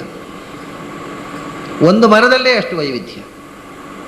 ಅಂಥ ಲಕ್ಷೋಪಲಕ್ಷ ಮರಗಳು, ಬರೇ ಮರಗಳಲ್ಲಿ ಮತ್ತೆ ಎಷ್ಟು ವೈವಿಧ್ಯಗಳಾದಮೇಲೆ ಪ್ರಾಣಿಗಳಾದಮೇಲೆ ಮನುಷ್ಯರು. ಈ ಸೃಷ್ಟಿಯಲ್ಲಿ ಇರತಕ್ಕಂಥ ವೈವಿಧ್ಯವನ್ನು ನೋಡುವುದು ಉಂಟಲ್ಲ, ಈ ನೋಡುವುದು ಒಂದು ಪೂಜೆ ಎಂದರು, ರೂಪ. ಆ ನೋಡುವಿಕೆಯ ಹಿಂದೆ ಅದನ್ನು ನೋಡ್ತಾ ಅನುಸಂಧಾನ ಏನು, ಈ ಪೂಜೆಯ ಅನುಸಂಧಾನ ಏನು, ಅದನ್ನೇ ಆಚಾರ್ಯ ಹೇಳಿದ್ದು. ಮೊದಲು ಹೇಳಿದರು ಇದೆಲ್ಲವೂ ಈ ಇಡೀ ಶ್ಲೋಕದ ಮೂಲಭೂತವಾಗಿರತಕ್ಕಂಥದ್ದು ಆಚಾರ್ಯರ ಆ ಸ್ತೋತ್ರ. ಪ್ರಾರಂಭದಲ್ಲಿ ಹೇಳಿರೋರು ಕುರು ಭುಂಕ್ಷೋಚ ಕರ್ಮ ನಿಜಂ ನಿಯತಂತ, ಅದರಲ್ಲೇ ಮುಂದೆ ಬರುವಂತಹದ್ದು ಬಹುಚಿತ್ರ ಜಗದ್ ಬಹುಧಾಕರಣಾತ್ ಪರಶಕ್ತಿರನಂತ ಗುಣ ಪರಮಃ ಸುಖರೂಪ ಮಮುಷ್ಯ ಪದಂ ಪರಮಂ ಸ್ಮರತಸ್ತು ಭವಿಷ್ಯತಿ ತತ್ಸತತಂ ಅಂತ. ಬಹುಚಿತ್ರ ಜಗತ್ತು, ಈ ಜಗತ್ತಿನ ಒಂದೊಂದು ವೈಚಿತ್ರ್ಯವನ್ನು ನೋಡಿ, ಈ ವೈಚಿತ್ರ್ಯದ ಹಿಂದೆ ಇರತಕ್ಕಂಥ ಬಹು ಅದ್ಭುತನಾಗಿರತಕ್ಕಂಥ ಆಶ್ಚರ್ಯವತ ಪಶ್ಯತಿ ಕಶ್ಚಿದೇನಂ, ಭಗವಂತನ ವೈಚಿತ್ರ್ಯವನ್ನು ಊಹೆ ಮಾಡು. ಎಷ್ಟು ರೂಪಗಳ ಸೃಷ್ಟಿ, ಆ ಸೌಂದರ್ಯದ ಹಿಂದೆ ಇರತಕ್ಕಂಥ ವೈವಿಧ್ಯ, ಅದನ್ನು ನೋಡ್ತಾ ಅದನ್ನು ಸೃಷ್ಟಿ ಮಾಡಿದ ಭಗವಂತನ ಮಹಿಮೆಯನ್ನು ಅನುಸಂಧಾನ ಮಾಡು. ಆಗ ರೂಪದಲ್ಲಿ ಭಗವಂತನ ಪೂಜೆಯಾಯಿತು. ಆಮೇಲೆ ರಸ ಇರೋದು ಒಂದು ನಾಲಿಗೆ, ಆದರೆ ಅದರಲ್ಲಿ ರುಚಿ ನೋಡಲಿಕ್ಕೆ ನಾವು ತಿನ್ನುವಂಥದ್ದು 1000 ಬಗೆಯ ವಸ್ತುಗಳು. ಒಂದು ವಸ್ತುವಿನ ರುಚಿ ಇನ್ನೊಂದು ವಸ್ತುವಿನಲ್ಲಿಲ್ಲ. ಸಿಹಿ ಅಂತಂದರೆ ಸಿಹಿಯಲ್ಲಿ ಎಷ್ಟು ಬಗೆ, ಅನಂತ ಬಗೆಯ ಸಿಹಿ. ಒಂದು ಹಣ್ಣಿನ ಹಾಗೆ ಒಂದು ಹಣ್ಣಿಲ್ಲ, ಮಾವಿನ ಹಣ್ಣಿನ ಹಾಗೆ ಕಿತ್ತಳೆ ಹಣ್ಣಿಲ್ಲ, ಕಿತ್ತಳೆ ಹಣ್ಣಿನಲ್ಲಿ ಅದರ ಒಂದು ತೊಳೆ ಇದ್ದ ಹಾಗೆ ಇನ್ನೊಂದು ತೊಳೆ ಇಲ್ಲ, ಮಾವಿನ ಹಣ್ಣಿನಲ್ಲಿ ಅದರ ಒಂದು ಕೆತ್ತೆ ಇದ್ದ ಹಾಗೆ ಇನ್ನೊಂದು ಕೆತ್ತೆ ಇಲ್ಲ. ಒಂದೇ ಹಣ್ಣಿನಲ್ಲಿ ಟೇಸ್ಟ್ ವ್ಯತ್ಯಾಸ ಇರ್ತದೆ. ಇಷ್ಟು ವಿಚಿತ್ರವಾದ ರುಚಿಯ ವೈವಿಧ್ಯವನ್ನು ಸೃಷ್ಟಿ ಮಾಡಿರತಕ್ಕಂಥ ಭಗವಂತನ ಆ ಅದ್ಭುತವಾಗಿರತಕ್ಕಂಥ ಸೃಷ್ಟಿಯ ಕಲೆಗಾರಿಕೆಯನ್ನು ಯೋಚನೆ ಮಾಡು. ಮತ್ತು ಯಾವ ರಸವನ್ನು ಆಸ್ವಾದನೆ ಮಾಡ್ತಿ, ಅದು ಎಲ್ಲವೂ ಹೃದಯದಲ್ಲಿರತಕ್ಕಂಥ ವೈಶ್ವಾನರನಿಗೆ ಪೂಜೆ ಅಂತ ತಿಳ್ಕೊಂಡು ಮಾಡಿದರೆ ಇದು ರೂಪದ ಮೂಲಕ ಮತ್ತು ರಸದ ಮೂಲಕ ಮಾಡತಕ್ಕಂಥ ಪೂಜೆ. ಕೊನೆಯದ್ದು ಪೃಥಿವಿ ಬಾಂದಳದಲ್ಲಿ ಅದು ಗಂಧ, ಎಷ್ಟು ಬಗೆಯ ಕಂಪು, ಒಂದೊಂದು ಹೂವಿನಲ್ಲಿ ಒಂದೊಂದು ಕಂಪು, ಒಂದೊಂದು ವಸ್ತುವಿನಲ್ಲಿ ಒಂದೊಂದು ಕಂಪು. ಈ ಎಲ್ಲ ಗಂಧವನ್ನು ನಾವು ಆಘ್ರಾಣನೆ ಮಾಡಿದಾಗಲೂ ಇದು ಭಗವಂತ ಸೃಷ್ಟಿ ಮಾಡಿದಂಥ ಒಂದು ವಿಚಿತ್ರವಾದ ಸೃಷ್ಟಿಯ ಒಂದು ಮುಖ ಅನ್ನುವ ಅನುಸಂಧಾನದಿಂದ ಆಘ್ರಾಣನೆ ಮಾಡು. ಆಗ ಈ ಪಂಚಭೂತಗಳನ್ನು ನಾವು ಏನು ಅನುಭವಿಸುತ್ತೇವೆ, ಕಿವಿಯ ಮೂಲಕ, ಕಣ್ಣಿನ ಮೂಲಕ, ಮೂಗಿನ ಮೂಲಕ, ಬಾಯಿಯ ಮೂಲಕ ಮತ್ತು ತ್ವಗೀಂದ್ರಿಯದ ಮೂಲಕ, ಈ ಎಲ್ಲ ಅನುಭವಗಳೂ ಭಗವಂತನ ಪೂಜೆಯಾಗಲಿ ಅನ್ನೋದು ಒಂದು ಮುಖ. ಆಮೇಲೆ ಅವರು ಇದೇನು ಅಂದರೆ ಸರ್ವಂ ತ್ವದಾರಾಧನಮೇವ ಭೂಯಾತ್ ಅನ್ನುವ ದೃಷ್ಟಿಯಿಂದ ಮಾಡತಕ್ಕಂಥ ಪೂಜೆ. ಇದು ಎಲ್ಲರಿಗೂ ಸಾಧ್ಯವಾಗುವ ಪೂಜೆ ಅಲ್ಲ. ಆಮೇಲೆ ಅದಕ್ಕೆ ಹೇಳಿದೆ ನಾನು, ಕಡೆಗೆ ಅದನ್ನು ರುಚಿ ನಾಲಿಗೆ ಚಪಲಕ್ಕೋಸ್ಕರ ತಿನ್ನೋದು, ಕೊನೆಗೆ ಕೃಷ್ಣಾರ್ಪಣ ಅನ್ನೋದು ಅದರ ನಂತರದ ಇನ್ಫೀರಿಯರ್ ಪೂಜೆ. ಇದಕ್ಕಿಂತಲೂ ಇನ್ನೊಂದು ಮುಖದ ಪೂಜೆ ಇದೆ. ಇದರಲ್ಲಿ ಈ ಪದ್ಯದಲ್ಲಿ 3 ನೆಲೆಯಲ್ಲಿ ನಾವು ಪೂಜೆಯನ್ನು ಅನುಸಂಧಾನ ಮಾಡುವಂಥದ್ದಿದೆ. ಒಂದು, ನಾವು ಏನು ಮಾಡ್ತೇವೆ ಅದೆಲ್ಲದರ ಹಿಂದೆಯೂ ಭಗವತ್ ಪ್ರಜ್ಞೆ, ಎಲ್ಲ ಶಬ್ದ ಸ್ಪರ್ಶ ರೂಪ ರಸ ಗಂಧಗಳ ಹಿಂದೆ ಭಗವಂತನ ಅರಿವು ಜಾಗೃತವಾಗಿರುವಂಥ ಅದು ಮಹಾಪೂಜೆ. ಅದರ ನಂತರದ್ದು ಈ ಲೌಕಿಕವಾದ ರೂಪರಸಗಂಧ ಸ್ಪರ್ಶ ಶಬ್ದಗಳಲ್ಲೇ ಇದ್ದು ಅದನ್ನೇ ಅನುಭವಿಸಿ ಅದರಿಂದ ಖುಷಿಪಟ್ಟು ಕೊನೆಗೆ ಭಗವಂತನಿಗೆ ಅರ್ಪಿಸುವುದು. ಇನ್ನೊಂದು ಪೂಜೆ ಇದೆ, ಏನು ಅಂದರೆ ಅವರ ಬಾಂಧಳದಲ್ಲಿ, ಅಂದರೆ ಭಗವಂತನ ಶಬ್ದಗಳನ್ನೇ ಕೇಳು. ಬೇಕಾದಷ್ಟು ಶಬ್ದಗಳು ಇರ್ಬೋದು ಲೋಕದಲ್ಲಿ, ಅದನ್ನೆಲ್ಲ ಕೇಳಿಬೇಡ, ಭಗವಂತನ ಸ್ತುತಿರೂಪವಾದ ಶಬ್ದಗಳನ್ನೇ ಕೇಳು. ಭಗವಂತನ ಪ್ರತೀಕಗಳಾಗಿರತಕ್ಕಂಥ ಜ್ಞಾನಿಗಳ ಪಾದಸ್ಪರ್ಶ ಮಾಡು. ಭಗವಂತನ ಪ್ರತೀಕಗಳು ಎಲ್ಲೆಲ್ಲಿವೆ ಯಾತ್ರೆ ಮಾಡಿ ಆ ಪ್ರತೀಕಗಳನ್ನು ನೋಡು, ಭಗವಂತನ ಚರ ಪ್ರತೀಕಗಳನ್ನು ನೋಡು, ಅವಕಾಶವನ್ನು ಜ್ಞಾನಿಗಳನ್ನು ನೋಡು, ಕಾಣು, ಭೇಟಿ ಮಾಡು, ಅವರ ಜೊತೆಗೆ ಮಾತನಾಡು. ಇದು ಶಬ್ದಸ್ಪರ್ಶ ರೂಪಗಳನ್ನು ಕೇವಲ ಭಗವಂತನ ಪೂಜೆಗಾಗಿಯೇ ಬಳಸು. ಶಬ್ದಗಳು ಭಗವಂತನ ಸ್ತುತಿರೂಪವಾದ ಶಬ್ದಗಳೇ ನಿನ್ನ ನಾಲಿಗೆಯಲ್ಲಿ ಬರಲಿ. ಅಂದರೆ ನನ್ನ ಬಾಯಿ ಸದಾ ಭಗವಂತನ ಸ್ತುತಿಗಾಗಿ ಮೀಸಲಾಗಿರಲಿ, ಬೇಡವಾದ ಮಾತುಗಳು ಬಾಯಿಯಿಂದ ಬರದಿರಲಿ. ನನ್ನ ತ್ವಗೀಂದ್ರಿಯ ಭಗವಂತನ ಪ್ರತೀಕಗಳನ್ನು, ಭಗವದ್ಭಕ್ತರನ್ನು ಸೇವೆ ಮಾಡುವುದಕ್ಕೋಸ್ಕರ ನನ್ನ ಕೈ ಅವರ ಸ್ಪರ್ಶಕ್ಕೋಸ್ಕರ ಮೀಸಲಾಗಿರಲಿ.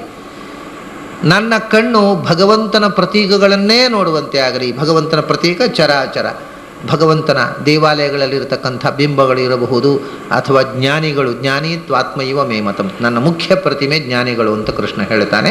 ಜ್ಞಾನಿಗಳನ್ನು ಕಾಣುವುದು, ಅವರನ್ನು ಮುಟ್ಟುವುದು, ಅವರ ಜೊತೆಗೆ ಮಾತನಾಡುವುದು, ಇದು ಈ ರೀತಿಯಿಂದ ಬಾಂದಳ ಶಬ್ದ, ಆಕಾಶ, ವಾಯು, ಆಮೇಲೆ ಅಗ್ನಿ ಆಯಿತು, ರೂಪ ಆಯಿತು. ಆಮೇಲೆ ಗಂಧ, ಭಗವಂತನಿಗೆ ಅರ್ಪಿಸಿರತಕ್ಕಂಥ ಗಂಧ, ತುಳಸಿ ಮುಂತಾದ ದ್ರವ್ಯಗಳ ಸುಗಂಧವನ್ನೇ ನನ್ನ ಮೂಗು ಆಸ್ವಾದಿಸುವಂತೆ ಆಗಲಿ.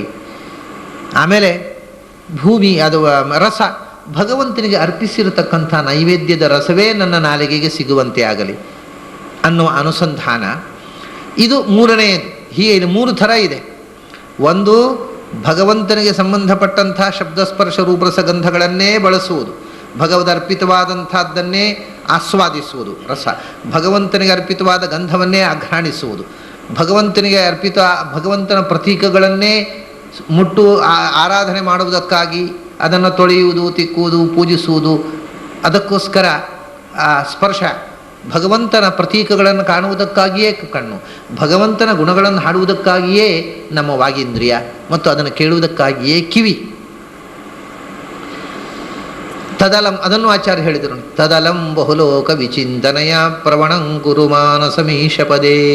ಈ ಎಲ್ಲ ಮುಖಗಳನ್ನು ಕೂಡ ಆಚಾರ್ಯರು ಹೇಳ್ತಾರೆ. ಅವರು ಹೇಳದೆ ಬಿಟ್ಟದ್ದನ್ನು ಯಾರು ಹೇಳಲಿಕ್ಕೆ ಬಹಳ ಕಷ್ಟ. ತದಲಂ ಬಹುಲೋಕ ವಿಚಿಂತನೆಯ ಅಂದರೆ ಸಾಕು ಮಾಡಿ ಜಗದ ಕಾಕು ವಾರ್ತೆಯ ಚಿಂತೆ, ನೆಲೆಗೊಳಿಸು ಬಗೆಯನ್ನು ಹರಿಚರಣಗಳಲ್ಲಿ ಅಂತಾರೆ ಅವರು. ತದಲಂ ಬಹುಲೋಕ ವಿಚಿಂತನೆಯ, ಊರಿನ ಮಾತು, ಆ ಮನೆಯಲ್ಲಿ ಹೀಗೆ, ಈ ಮನೆಯಲ್ಲಿ ಹೀಗೆ, ಅವರು ಹಾಗೆ, ಇವರು ಹೀಗೆ ಅಂತ ಮಾತನಾಡಿದ್ದು ಇನ್ನು ಸಾಕಪ್ಪ. ತದಲಂ ಬಹುಲೋಕ ವಿಚಿಂತನೆಯ, ಮತ್ತೇನು ಮಾಡಬೇಕು, ನಮ್ಗೆ ಹೊತ್ತು ಹೋಗೋಲ್ಲ. ಅದಕ್ಕೆ ಯಾರ್ಯಾರ ಮನೆ ವಿಷಯ ಮಾತಾಡಿ ಹೊರತೆಗಿದ ಟೈಮ್ ಪಾಸ್ ಆಗಬೇಕಲ್ಲ ಅಂತಾರೆ ಕೆಲವರು. ಅದಕ್ಕೆ ಪ್ರವಣಂ ಕುರು ಮಾನಸ ಮೀಶ ಪದೇ, ಮನಸ್ಸನ್ನು ಭಗವಂತನ ಚಿಂತನೆಗೆ ಅದನ್ನು ಹುರಿಗೊಳಿಸು, ನೆಲೆಗೊಳಿಸು ಬಗೆಯನ್ನು ಹರಿಚರಣಗಳಲ್ಲಿ. ಯಾಕೆ ವ್ಯರ್ಥಾಲೋಪದಿಂದ ಸಮಯವನ್ನು ಹಾಳು ಮಾಡಬೇಕು, ಸಾಕು, ಇಷ್ಟು ಸಮಯ ಹಾಳು ಮಾಡಿದ್ದು ಸಾಕು ಅಂತಾರೆ. ಅದು ಒಂದು ಬಗೆಯ ಪೂಜೆ. ಹೀಗೆ ಭಗವಂತನ ನಾಮಗಳನ್ನೇ ಕೇಳುವಂಥದ್ದು ಆಕಾಶದ ಮೂಲಕ ಮಾಡುವ ಪೂಜೆ, ಭಗವಂತನ ಸ್ತೋತ್ರಗಳನ್ನೇ ಕೇಳುವುದು, ಹೇಳುವುದು, ಭಗವಂತನ ಸಂಬಂಧಪಟ್ಟಂಥ ಭಗವಂತನ ಪೂಜಾದ್ರವ್ಯಗಳ ಸ್ಪರ್ಶ, ಭಗವಂತನನ್ನ ಪ್ರತೀಕಗಳ ಸ್ಪರ್ಶ, ಇದೇ ಸ್ಪರ್ಶದಲ್ಲಿ ಇರಬೇಕು. ಭಗವಂತನ ಪ್ರತೀಕಗಳನ್ನೇ ನೋಡುವುದು ಅನ್ನೋದರು ಕಣ್ಣಿಗೆ ಇರಬೇಕು. ಭಗವಂತನಿಗೆ ಅರ್ಪಿತವಾಗಿರತಕ್ಕಂಥ ತುಳಸಿ ಗಂಧಾದಿಗಳನ್ನೇ ನನ್ನ ಮೂಗು ಸವಿಯಬೇಕು, ಮತ್ತು ಭಗವಂತನಿಗೆ ಅರ್ಪಿಸಿದಂಥ ಅನ್ನದ ಅಥವಾ ಭಕ್ಷ್ಯಭೋಜ್ಯಗಳ ರಸವನ್ನೇ ನನ್ನ ನಾಲಿಗೆ ಸವಿಯಬೇಕು. ಇದು ಯೌ ತತ್ ಪೂಜಾ ಕರವು. ಇದನ್ನು ಕೃಷ್ಣಾಮೃತ ಮಹಾರ್ಣವದಲ್ಲಿ ಆಚಾರ್ಯರು ಬಹಳ ವಿಸ್ತಾರವಾಗಿ ಹೇಳಿದ್ದಾರೆ. ಯಾವುದು ಕಣ್ಣು ಭಗವಂತನ ಪ್ರತೀಕವನ್ನು ನೋಡುತ್ತೋ ಅದೇ ಕಣ್ಣು, ಉಳಿದದ್ದು ಕಣ್ಣು ಅಲ್ಲ ಅಂತಾರೆ ಅವರು. ಯಾವುದು ಭಗವಂತನ ಗುಣಗಳನ್ನೇ ಕೇಳುತ್ತೋ ಅದೇ ಕಿವಿ, ಉಳಿದದ್ದು ಬರೇ ತೂತು ಅಂತಾರೆ. ಯಾವುದು ಭಗವಂತನ ಅರ್ಪಿತವಾದ ಗಂಧವನ್ನು ಸೇವಿಸುತ್ತೋ ಅದೇ ಮೂಗು, ಯಾವುದು ಭಗವಂತನಿಗೆ ಅರ್ಪಿತವಾದ ಭಕ್ಷ್ಯ ಭೋಜ್ಯಗಳನ್ನು ಸವಿಯುತ್ತೋ ಅದೇ ನಾಲಿಗೆ, ಮತ್ತು ಯಾವುದು ಗಂಧವನ್ನು ಭಗವಂತನ ಪ್ರತೀಕವನ್ನು ಮುಟ್ಟುತ್ತೋ ಅದೇ ತ್ವಗೀಂದ್ರಿಯ. ಉಳಿದವ ಇಂದ್ರಿಯಗಳು ಸುಮ್ಮನೆ ವ್ಯರ್ಥವಾಗಿರತಕ್ಕಂಥ ವಸ್ತುಗಳು ಹೊರತು ಅವುಗಳಿಂದ ಏನೂ ಉಪಯೋಗ ಇಲ್ಲ. ಭಗವಂತನ ದರ್ಶನಕ್ಕೆ ಸಾಗುವ ಪಾದಗಳೇ ಪಾದಗಳು, ಭಗವಂತನ ಪೂಜೆಗಳನ್ನು ಮಾಡುವ ಕೈಗಳೇ ಕೈಗಳು. ಹೀಗೆ ಅನೇಕ ವಿಷಯಗಳನ್ನು ಇದು ಭಾಗವತದಲ್ಲೂ ಬಂದಿದೆ. ಕೃಷ್ಣಾಮೃತ ಮಹಾರ್ಣವದಲ್ಲಿ ಅನೇಕ ಶ್ಲೋಕಗಳನ್ನು, ಇಂಥ ಶ್ಲೋಕಗಳನ್ನು ಆಚಾರ್ಯರು ಬರೆದಿದ್ದಾರೆ. ಆ ಆರಾಧನೆಯ 3 ಮುಖಗಳನ್ನು ಹೇಳುವ ಪದ್ಯ ಇದು. ಒಂದು, ನಾವು ಎಲ್ಲರೂ ಮಾಡುವಂತೆ ಬಾಹ್ಯಕ್ರಿಯೆಯನ್ನು ಮಾಡ್ತಾ ಇರ್ತೇವೆ, ಆದರೆ ಎಲ್ಲರಿಗಿಂತ ಭಿನ್ನವಾಗಿರ್ತೇವೆ. ಎಲ್ಲ ಬಾಹ್ಯಕ್ರಿಯೆಯಲ್ಲಿ ಭಗವಂತನನ್ನು ಕಾಣುವುದು. ಮತ್ತೊಂದು, ಎಲ್ಲರಂತೆಯೇ ಬಾಹ್ಯಕ್ರಿಯೆಯಲ್ಲೇ ತೊಡಗಿ ಕೊನೆಗೆ ರಾತ್ರಿ ಈ ಬೆಳಗಾತ ಎದ್ದು ಅಜಪಾಜಪವನ್ನು ಭಗವಂತನಿಗೆ ಸಮರ್ಪಣೆ ಮಾಡಿದ ಹಾಗೆ ರಾತ್ರಿ ಮಲಗುವಾಗ ನಾನು ಈ ಬೆಳಗಿನ ಸಂಜೆ ತನಕ ಮಾಡಿದ್ದು ಮಾಡಬೇಕಾದ್ದು ಮಾಡಬಾರದು ಎಲ್ಲ ನಿನಗೆ ಅರ್ಪಿತ ಅಂತ ಅಂದ್ಬಿಡೋದು, ಅದು ಒಂಥರ. ಅಂದರೆ ಏನೇನೋ ತಪ್ಪುಗಳು ನಡೆದಿವೆ, ಅದನ್ನು ಕ್ಷಮಿಸಿ ಸ್ವೀಕಾರ ಮಾಡಿ ಕ್ಷಮಿಸು ಅಂತ ಅರ್ಪಿಸುವಂಥದ್ದು ಒಂದು. ಮತ್ತೊಂದು, ಆದಷ್ಟು ಭಗವದರ್ಪಿತವಾಗಿರತಕ್ಕಂಥ ಪಂಚದ್ರವ್ಯಗಳನ್ನೇ, ರೂಪರಸಗಂಧ ಸ್ಪರ್ಶ ಶಬ್ದಗಳನ್ನೇ ಜೀವನದಲ್ಲಿ ಬಳಸುವುದು ಒಂದು. ಹೀಗೆ 3 ವಿಧವಾದಂಥ ಪೂಜೆ ಪಂಚಭೂತಗಳ ಮೂಲಕ ಮಾಡಲಿಕ್ಕೆ ಬರುತ್ತೆ. ಅದು 3 ವಿಧವಾದ ಪೂಜೆ ಅಂದರೆ 3, ಅದು ಯಾರಿಗೆ ಯಾವುದು ಅಂತಂದರೆ ಅವರವರ ಮಟ್ಟಕ್ಕೆ ತಕ್ಕ ಅದು. ಎಲ್ಲರೂ ಎಲ್ಲವನ್ನು ಮಾಡಲಿಕ್ಕಾಗುವುದಿಲ್ಲ. ಬಾಂಧಳವೇ ಮೊದಲಾದುದರಳು ಒಂದೊಂದರಲ್ಲಿ ಪೂಜಾ ಸುಸಾಧನವೆಂದೆನಿಸುವ ಪದಾರ್ಥಗಳು ಬಗೆ ಬಗೆಯ ನೂತನದಿ ಸಂದಣಿಸಿಕೊಂಡಿಹವು.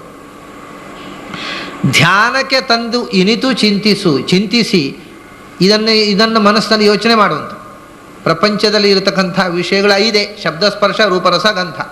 ಆ 5 ಆಕಾಶಾದಿಗಳಲ್ಲಿ, ಈ 5ರಲ್ಲಿ ಈ ಅನಂತ ಬಗೆ, ಆ ಯಾವ ಬಗೆಯನ್ನು ಹೇಗೆ ನೋಡಿದರೂ ಅದು ಅಂತತಃ ಭಗವಂತನ ಪೂಜಾ ಸಾಧನವೇ ಆಗಿರುತ್ತೆ ಎನ್ನುವುದನ್ನು ಯೋಚಿಸಿ ನೋಡುವುದು. ಧ್ಯಾನಕ್ಕೆ ತಂದಿನಿತು ಚಿಂತಿಸಿ ಸದಾ ಗೋವಿಂದನ ಅರ್ಚಿಸಿ ನೋಡು. ಹಾಗೆ ಮಾಡಿದಾಗ ಎಲ್ಲ ಮಾತು ಭಗವಂತನ ಸ್ತೋತ್ರ, ಎಲ್ಲ ಸ್ಪರ್ಶವೂ ಭಗವಂತನ ಪ್ರತೀಕದ ಸ್ಪರ್ಶ, ಎಲ್ಲ ರೂಪವೂ ಭಗವಂತನ ರೂಪದ ದರ್ಶನ, ಎಲ್ಲ ರಸಗಂಧಗಳು ಭಗವಂತನ ಸೃಷ್ಟಿಯ ಭಗವದ್ ಅರ್ಪಿತವಾದ ರಸಗಂಧಗಳು ಅನ್ನುವಂಥ ಅನುಸಂಧಾನ ಸಾಧ್ಯವಾಗುತ್ತೆ. ಅರ್ಚಿಸಿ ನೋಡು. ಹಾಗೆ ಅನುಸಂಧಾನ ಮಾಡಿ ಭಗವಂತನನ್ನು ಈ ಪಂಚಭೂತಗಳ ಮೂಲಕ ಪೂಜೆ ಮಾಡಿ ನೋಡು ಅಂತಾರೆ. ಪೂಜೆ ಮಾಡಿ ನೋಡಿದರೆ ನಲಿದಾಡು, ಕೊಂಡಾಡು, ಆಗ ಅದರ ರುಚಿ ಗೊತ್ತಾಗತ್ತೆ. ಅದರಿಂದ ನೀನೇ ಕುಣಿದಾಡ್ತೀಯ. ಎಂಥ ಒಂದು ಅದ್ಭುತವಾದಂಥ ಪೂಜೆ ಇದು ಅಂತ. ಪಂಚಭೂತಗಳ ಭಗವಂತನೇ ಸೃಷ್ಟಿಸಿದ ಅನಂತ ಶಬ್ದಸ್ಪರ್ಶ ರೂಪರ ಸಂಗಂಧಗಳ ಅನಂತ ಮುಖದಿಂದ ಭಗವಂತನ ಅನಂತ ಪೂಜೆ. ಅದನ್ನು ನಲಿದಾಡು, ಕುಣಿದಾಡ್ತಾ ಭಗವಂತನನ್ನು ಕೊಂಡಾಡುವಂತ. ಇಲ್ಲಿ ಒಂದು ಶಬ್ದವನ್ನು ಬಳಸಿದ್ದಾರೆ. ಭಗವಂತನಿಗೆ ಗೋವಿಂದ ಅನ್ನತಕ್ಕಂಥ ಶಬ್ದವನ್ನು ಬಳಸಿದ್ದಾರೆ. ಗೋವಿಂದ ಅಂತ ಅನ್ನತಕ್ಕಂಥ ಶಬ್ದಕ್ಕೆ ಮೂಲಭೂತವಾದ ಅರ್ಥ ಸಮಸ್ತ ವೇದ ಪ್ರತಿಪಾದ್ಯ ಅಂತ. ಗೌಹು ಅಂದರೆ ವೇದಗಳು, ಅದರಿಂದ ತಿಳಿಯಲ್ಪಡತಕ್ಕವನು ವಿದಜ್ಞಾನೆ ಅಂತ. ಗೋವಿಂದ ಅಂತಂದರೆ ಸಮಸ್ತ ವೇದಗಳಿಂದ ತಿಳಿಯಲ್ಪಡತಕ್ಕವನು ಅಂತ. ಸರ್ವವೇದ ಪ್ರತಿಪಾದ್ಯನಾದ ಮೂಲರೂಪಿ ನಾರಾಯಣ. ಆಮೇಲೆ ಆ ಮೂಲರೂಪಿ ನಾರಾಯಣ ಗೋವಿಂದನಾಗ್ತಾನೆ. ಅಂದರೆ ಗೋವು ಅಂದರೆ ಭೂಮಿ, ಅಲ್ಲಿಗೆ ಇಳಿದು ಬಂದವನಾಗ್ತಾನೆ. ಅಂದರೆ ಭೂಮಿಯಲ್ಲಿ ಬಂದ ಭಗವಂತನ ಅವತಾರ ರೂಪ ಅಂತ ಅರ್ಥ. ಮೂಲರೂಪ ಸಮಸ್ತ ವೇದ ಪ್ರತಿಪಾದ್ಯವಾದ ಮೂಲರೂಪ, ಮತ್ತು ಅದು ಗಾಂ ವಿಂದತಿ, ಭೂಮಿಯನ್ನು ಬಂದು ಸೇರುತ್ತೆ. ಭೂಮಿಗೆ ಇಳಿದು ಬಂದ ರೂಪ ಅಂತ ಭಗವಂತನ ಮೂಲರೂಪ ಮತ್ತು ಎಲ್ಲ ಅವತಾರ ರೂಪಗಳನ್ನು ಏಕಕಾಲದಲ್ಲಿ ಹೇಳತಕ್ಕ ಶಬ್ದ ಅದು. ಭೂಮಿಗೆ ಇಳಿದು ಬಂದ ಭಗವಂತ, ಇಳಿದು ಬಂದ ಅನೇಕ ರೂಪಗಳನ್ನು ಹೇಳ್ತದೆ ಅದು. ಯಾಕೆಂದರೆ ಗೌಹು ಅಂದರೆ ಭೂಮಿ ಅಂತ ಆಯಿತು. ಭೂಮಿಗೆ ಇಳಿದು ಬಂದವ ಗೋವಿಂದ. ಮೊದಲು ಅವನು ಎಲ್ಲೋ ಮುಕ್ತಸ್ಥಾನದಲ್ಲಿ ಅಮೃತಂ ಕ್ಷೇಮಂ ಅಭಯಂ ಅಲ್ಲಿ ಇದ್ದ. ಶ್ವೇತದ್ವೀಪ ಅನಂತಾಸನ ವೈಕುಂಠದಲ್ಲಿ ಸಮಸ್ತ ವೇದ ಪ್ರತಿಪಾದ್ಯನಾಗಿ ಇದ್ದ. ಆಮೇಲೆ ಭೂಮಿಗೆ ಇಳಿದು ಬಂದ. ಅಲ್ಲಿ ಮೊದಲು ಗೌಹು ಅಂದರೆ ವೇದ, ಅವರು ಮತ್ತು ಮುಕ್ತಗಮ್ಯನಾಗಿ ಇದ್ದ ಅಂತ ಹೇಳಿದೆ. ಗೌಹು ಅಂದರೆ ಜ್ಞಾನಿಗಳು, ಜ್ಞಾನಿಗಳಿಂದ ವಿಂದ ಅಂದರೆ ಹೊಂದಲ್ಪಡುವ, ಜ್ಞಾನಿಗಳಿಂದ ಜ್ಞೇಯಂ ಗಮ್ಯಂ. ಮುಕ್ತರು ಜ್ಞಾನಿಗಳ ಅಪರೋಕ್ಷ ಜ್ಞಾನಿಗಳಿಂದ ಗಮ್ಯನಾಗಿ ಮುಕ್ತಲೋಕದಲ್ಲಿ ಸಮಸ್ತ ವೇದ ಪ್ರತಿಪಾದ್ಯನಾಗಿ, ಪ್ರಳಯ ಕಾಲದಲ್ಲೂ ಸಮಸ್ತ ಯಾವುದೂ ಇಲ್ಲದೇ ಇದ್ದಾಗಲೂ ಸಮಸ್ತ ವೇದ ಪ್ರತಿಪಾದ್ಯನಾಗಿ ಸಮಸ್ತ ಮುಕ್ತರಿಗೆ ಗಮ್ಯನಾಗಿ ಇದ್ದ. ಅನಂತರ ಸೃಷ್ಟಿಕಾಲದಲ್ಲಿ ಗಾಂ ವಿಂದತಿ, ಭೂಲೋಕಕ್ಕೆ ಬಂದು ಭೂಮಿಯಲ್ಲಿ ಜನರಿಗೆ ಕಾಣಿಸಿಕೊಂಡ ಅನಂತ ಅವತಾರಗಳ ಮೂಲಕ. ಆ ಅನಂತ ಅವತಾರಗಳಲ್ಲಿ ಕೆಲವು ಮುಖಗಳನ್ನು, ಅನೇಕ ಮುಖಗಳನ್ನು ಈ ಶಬ್ದ ಹೇಳುತ್ತೆ. ಮೊದಲು ಅವತಾರ ಏನು ಮಾಡಿದ? ಗಾಂ ವಿಂದತಿ. ಮೊದಲ ಅವತಾರ, ಮೊದಲನೇ ಅವತಾರ ನೀರಿನಲ್ಲಿ ಹೋಗ್ತಾನಂತೆ, ಅದು ಮತ್ಸ್ಯ ರೂಪ. ಗೌ ಅಂದರೆ ನೀರು, ಅದು ಕೂರ್ಮವೂ ಆಯಿತು. ಯಾಕೆಂದ್ರೆ ಕೂರ್ಮವೂ ನೀರಿನಲ್ಲೇ ಇದ್ದದ್ದು, ಮತ್ಸ್ಯವು ಸಮುದ್ರ ಜಲದಲ್ಲಿ ಓಡಾಡಿದ ರೂಪ ಅಂತ ಅರ್ಥ. ಗೋವಿಂದ ಅಂತಂದರೆ ಅದು ಮತ್ಸ್ಯ ಕೂರ್ಮಗಳು. ಆಮೇಲೆ ಸಮುದ್ರ ಜಲದಲ್ಲಿ ಅಂದರೆ ಪ್ರಳಯ ಸೂಕ್ಷ್ಮ ಸ್ಥಿತಿಯಲ್ಲಿ ಭೂಮಿ ತನ್ನ ಕಕ್ಷೆಯಿಂದ ಕುಸಿದಾಗ ವರಾಹನಾಗಿ ಗಾಂ ವಿಂದತಿ, ಭೂಮಿಯನ್ನು ತನ್ನ ಕಕ್ಷೆಯಲ್ಲಿ ನಿಲ್ಲಿಸಿದವ ಅಂತರ್ಥ, ವರಾಹನಾದ. ಆಮೇಲೆ ಭೂಮಿಯನ್ನು ಬಲಿಯ ಹತ್ತಿರ ಹೋಗಿ 3 ಹೆಜ್ಜೆ ಭೂಮಿಯನ್ನು ವಿಂದತಿ, ಪಡೆದವ ವಾಮನ ತ್ರಿವಿಕ್ರಮ. ಈಗ ನೀರು ಅಂತ ಅರ್ಥದಲ್ಲಿ ಕೆಲವು ಅವತಾರಗಳನ್ನು ಹೇಳಿತದು, ಭೂಮಿ ಎನ್ನುವ ಅರ್ಥದಲ್ಲಿ ಕೆಲವು ಅವತಾರಗಳನ್ನು ಹೇಳಿತು. ಆಮೇಲೆ ನೀರು ಭೂಮಿ ಎರಡೂ ಅರ್ಥ ಇಟ್ಟುಕೊಂಡು ಪರಶುರಾಮ ಗೌಹು ಅಂದರೆ ಬಾಣ, ಗೌಹು ಅಂದರೆ ನೀರು, ಗೌಹು ಅಂದರೆ ಭೂಮಿ. ಪರಶುರಾಮ ಗೋವಿನಿಂದ ಅಂದರೆ ತನ್ನ ಬಾಣದಿಂದ ಗೋವನ್ನು ಅಂದರೆ ಸಮುದ್ರದ ನೀರನ್ನು ಪಕ್ಕಕ್ಕೆ ಸರಿಸಿ ಗೌವು ಅಂದರೆ ಭೂಮಿಯನ್ನು ಸೃಷ್ಟಿ ಮಾಡಿದವ ಪರಶುರಾಮ. ಅದರಿಂದ ಅವನು ಗೋವಿಂದ.